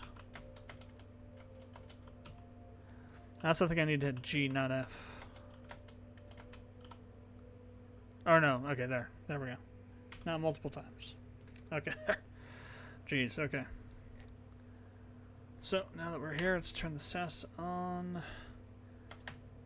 We shall throttle up. Oh, we still got some science to get. Nice. We shall do that.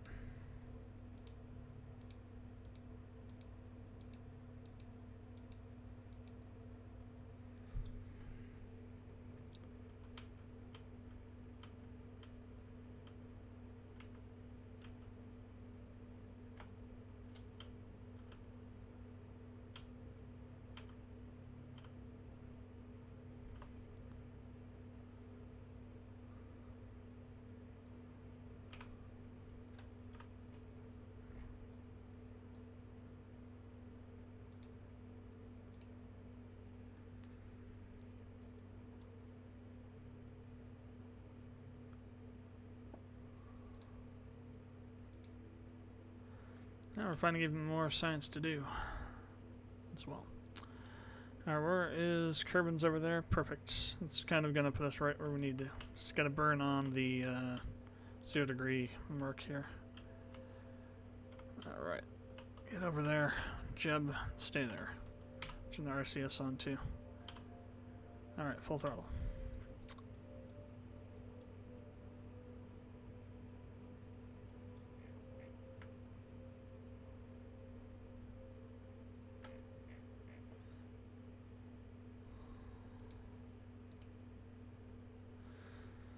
And there goes our electrical charge. Because why not?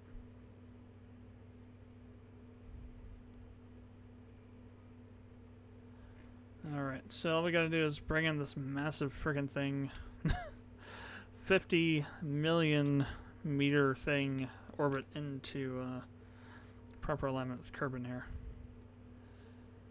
So I think, yeah, 30, I think we did 38 last time, right? So we get periapsis to 38.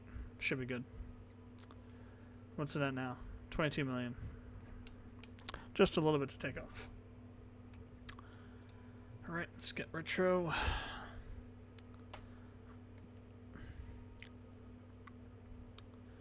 And burn like it's 1985.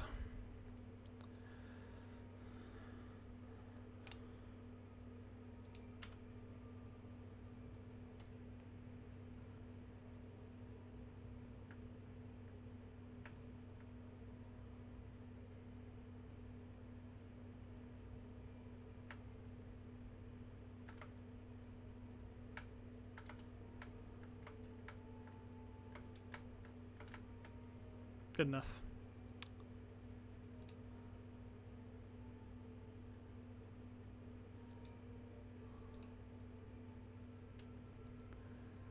Hopefully we don't run into the moon at some point. I had that happen once when I first started playing this game. First time we got... It wasn't the first time I got to Minmus, but... It's like maybe the third or second time I was coming back. I wasn't paying attention when I was warping and I actually ran into the moon on the way back. I've not been able to do that ever since. That was kind of a freak accident.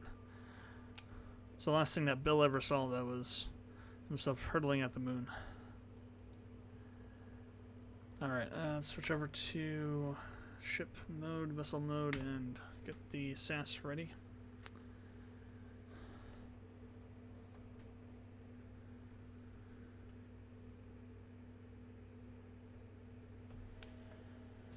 So we're gonna need it. Probably. Oh, we can retract those as well.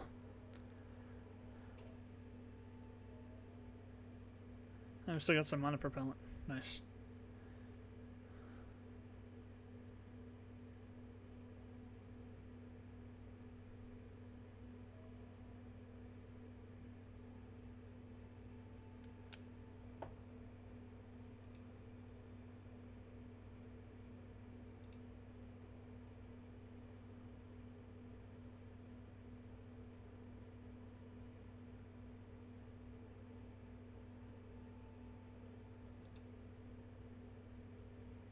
Oh, hell.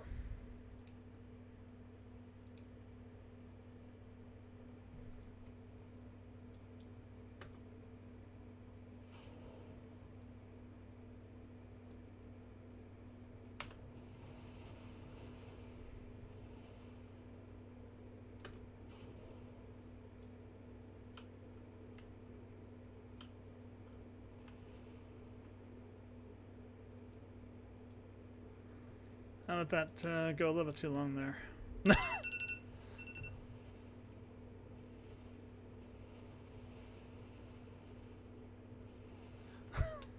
The time scale. Still, that wasn't catastrophic. Almost was. Almost was, but we're going to survive this, I think.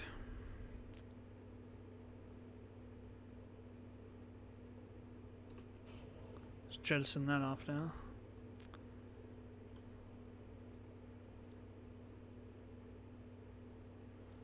Is that the heat shield? It's like the heat shield's like burning up there. Interesting. Are we coming over land, over land or water? It is probably going to be land.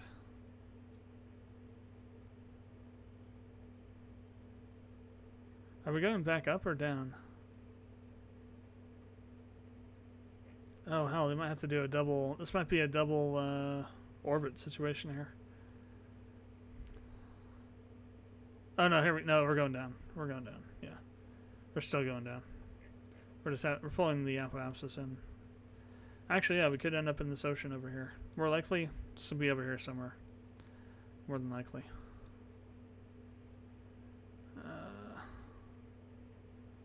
But we'll see.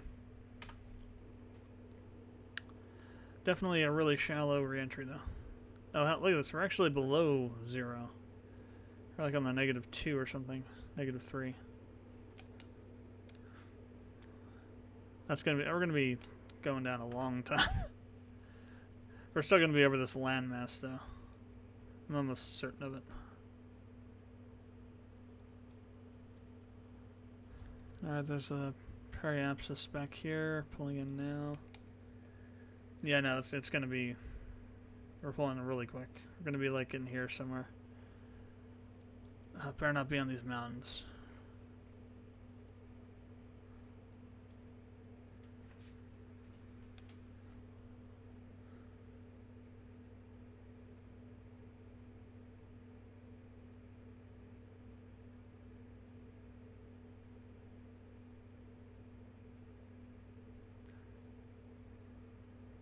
Yeah, so we're going back up, but we're also still going down. So we're going down, but we're going up at the same time because the orbit's up there.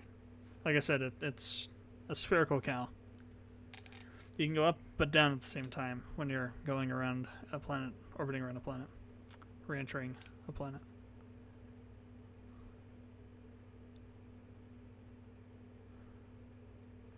That's actually a little bit close. That's, you know, not coming as fast as I thought it would.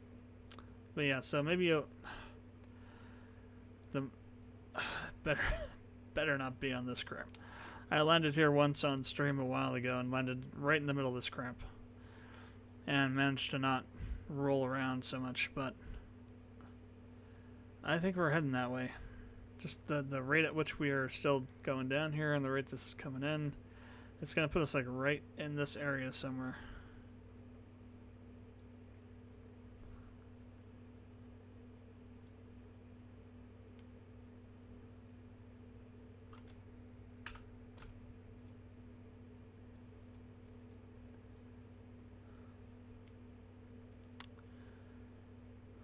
Okay, we've kind of flipped around to a like a 1% now on our gimbal.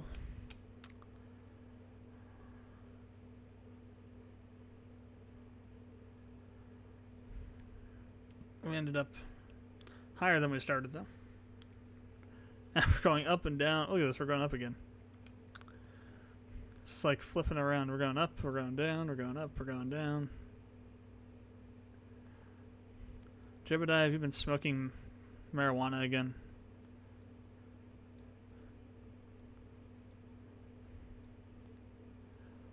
God, how long has this freaking reentry been lasting for?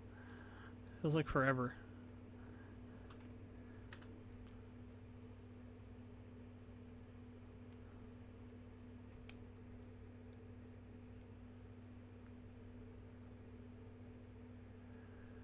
And our altitude here is 35.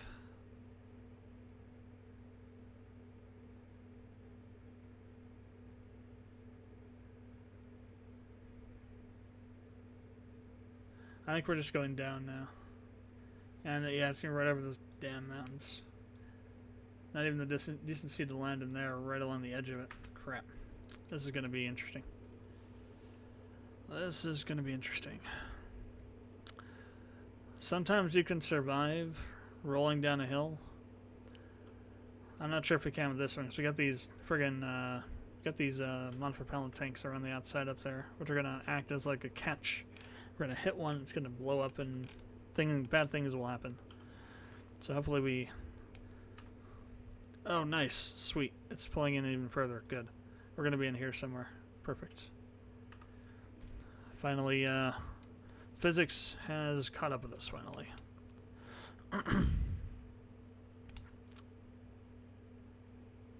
Alright, perfect. Now we don't have to worry about all that crap. So we're going to be over here in the flatlands. Still got a ways to go though. Turn our CS off.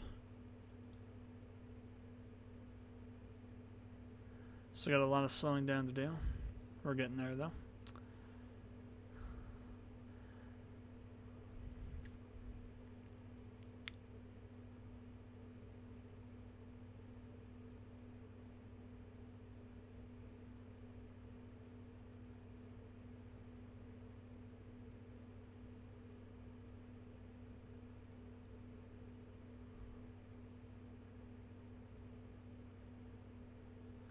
Gonna wait till the last possible moment.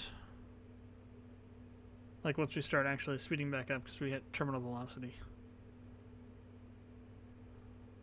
Or at least we equal out our momentum downward with the air pressure going, pushing us, gravity pushing us down. Which it looks like it's not gonna happen actually. Thought it would eventually, but alright. Close enough. Now we just gotta wait.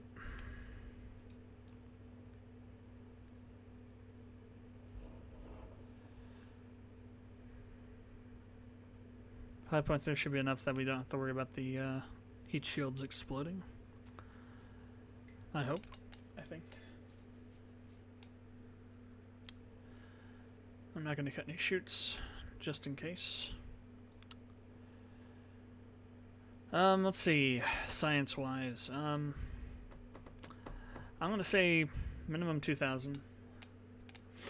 It's my wag, my wild-ass guess. It's gonna be at least 2,000.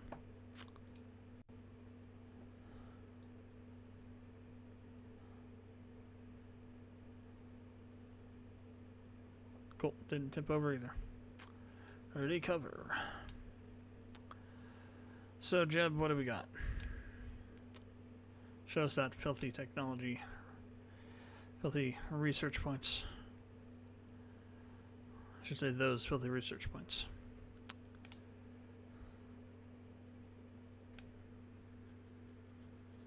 What do we got?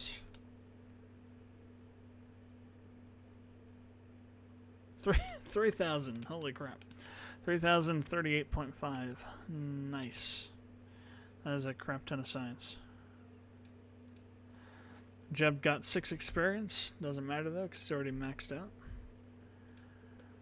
Nice. Alright, so what can we do with all this research?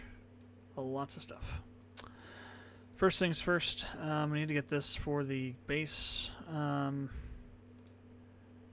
also need the heavy command pods for the same reason.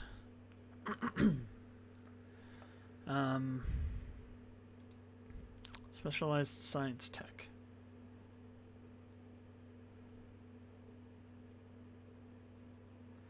Advanced science mod processing lab. That's 5 well, we got plenty, so yeah, I'll grab that. Let's get some more unmanned tech here.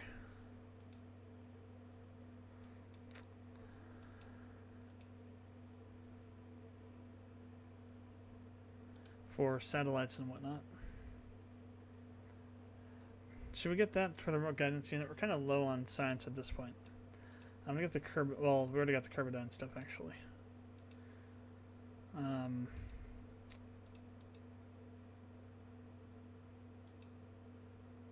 But I got this.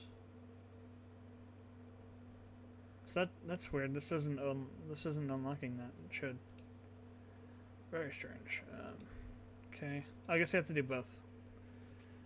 For whatever reason, you don't have to do both on these other ones, but. What is experimental rocketry? And we can't get it next. We don't have enough science. Nuclear power. Let's see. Composites. It'd be nice to get the larger fairing, I suppose. Advanced metalworks.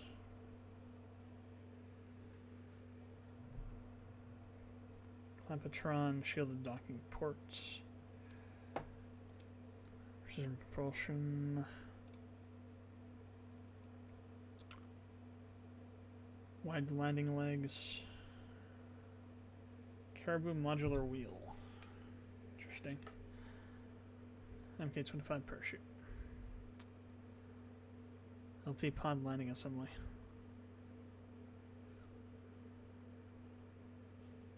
Interesting. So there's actually a landing leg, but it's aerodynamically friendly. Larger heat shield. And also the larger landing strip. How much is that? 160? Yeah, we can do that. Still have enough for some other stuff.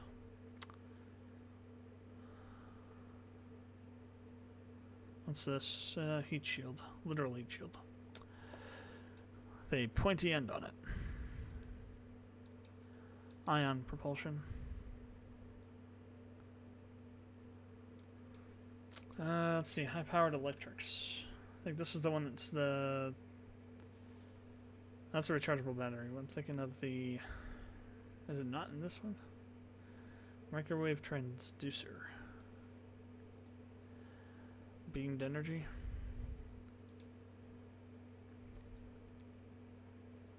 I guess those are the ones then. Or was I thinking of these? No, it's not here either.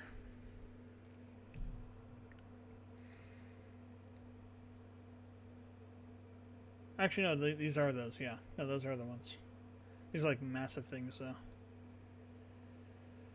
What do we got? 518. Electronics. Let's see. Grand Slam passive seismometer.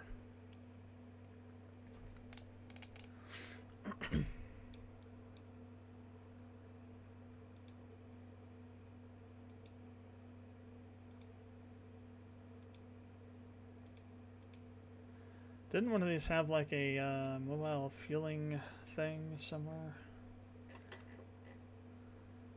Or is that back here somewhere? Specialized construction.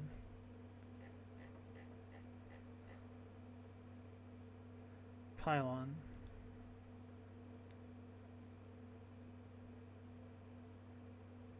Yeah, I think this is what you can use this to refuel with. You hook in a tank with fuel to it, and then you can hook up a ship to it to refuel it. So you can make like the moon a intermediate stage for going to Duna or some other extra Kerbal planet. Advanced actuators. I think we need any of that.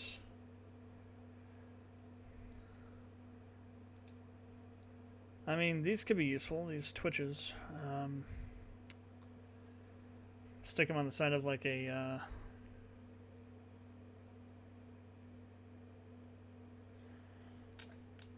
base segment or something, and you can do some precision landing with that. That's 160. Yeah, we could do that and one of these, I think. Question is what? Or we can do another one of these, I think. See, let's see.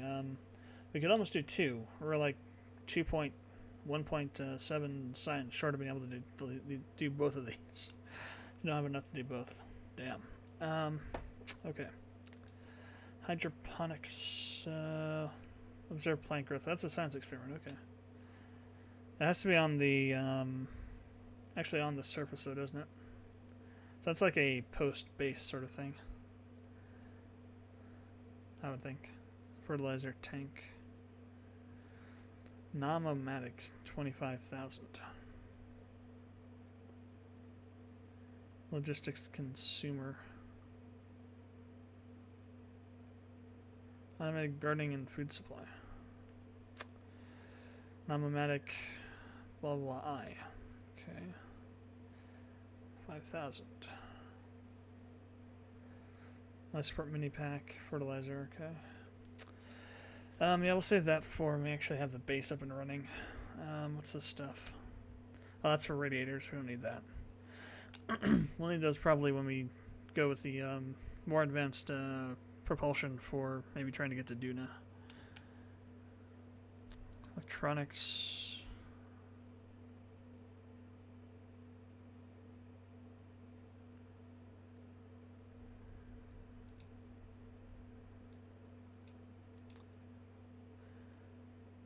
Still drawn to the fairings.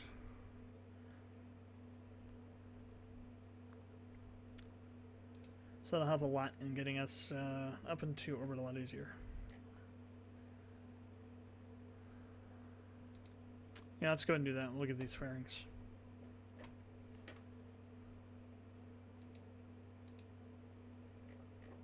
Did I just... Oh no, yeah, they're down there. They shifted to the bottom. Okay. Well, that's going to be it for tonight. Thanks for tuning in if you watched live on Twitch or YouTube. On Tuesday, I'll explain more of why I'm not doing MLR developments, streaming it at the moment, and actually I'll probably start streaming that, and we'll work on the plugin development for what I'm calling encirclement mode. I'll kind of explain it briefly here, but so there's going to be like a preemptive battle system, so you're not going to be actually in battle, you're not going to get extra turns for getting a preemptive attack. If you manage to sneak up on an enemy that's on the map, it won't be like the random encounters, but like certain bosses where you can sneak up behind them. You'll be able to encircle them, and it'll be like kind of like a phased thing where you'll have up to 8 characters you can place. The way that the battle will execute will still be like it will be a normal battle. Initiative, vis-a-vis, or agility will determine the turn order. And you'll have turns using having the ranks. So you'll have a rank at each, basically cardinal points, so north, south, east, west. And then you'll have unit ranks, 2 unit ranks in each of those. So you'll have 2 characters you can assign per cardinal rank. And they'll attack using... you'll tell them to attack using skills or using regular attacks. Kind of similar to like the command system from The Last Remnant, sort of. And then you'll do percentage-based damage to the enemy. So like normal attacks will take 5% of their health off, of their current health, not total. So you won't normally be able to knock them out with regular attacks. If you get criticals, you might be able to. But it's just a way to weaken bosses, certain bosses, before you fight them. I'm still not quite sure how it's going to work. in terms of like keeping track of the damage and whatnot and transferring that into the actual battle itself. Those are things I have to go through and like think about and figure out how to do. Hopefully by Tuesday I'll have some of some of that kind of fleshed out, and I'll be able to start working through how the plugin's going to actually work. It won't be something I'll release, it'll just be something in my game itself, something I'm making for it. But yeah. So look, that's something to look forward for that. Probably no KSP on Tuesday. I'll probably just do MLR development only. Might do KSP next Friday though. We'll see. What else? Still working on the StarCraft 2 Wings of Liberty review. It's going pretty slowly. Mainly because one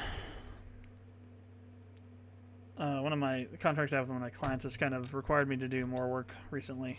So we're getting ready to submit a mega grant application to Epic to get some money from their mega grant development grant. And also just stuff that I do for work's been kind of insane too, because I got lots of things going on at once. So we'll see when that all gets finished.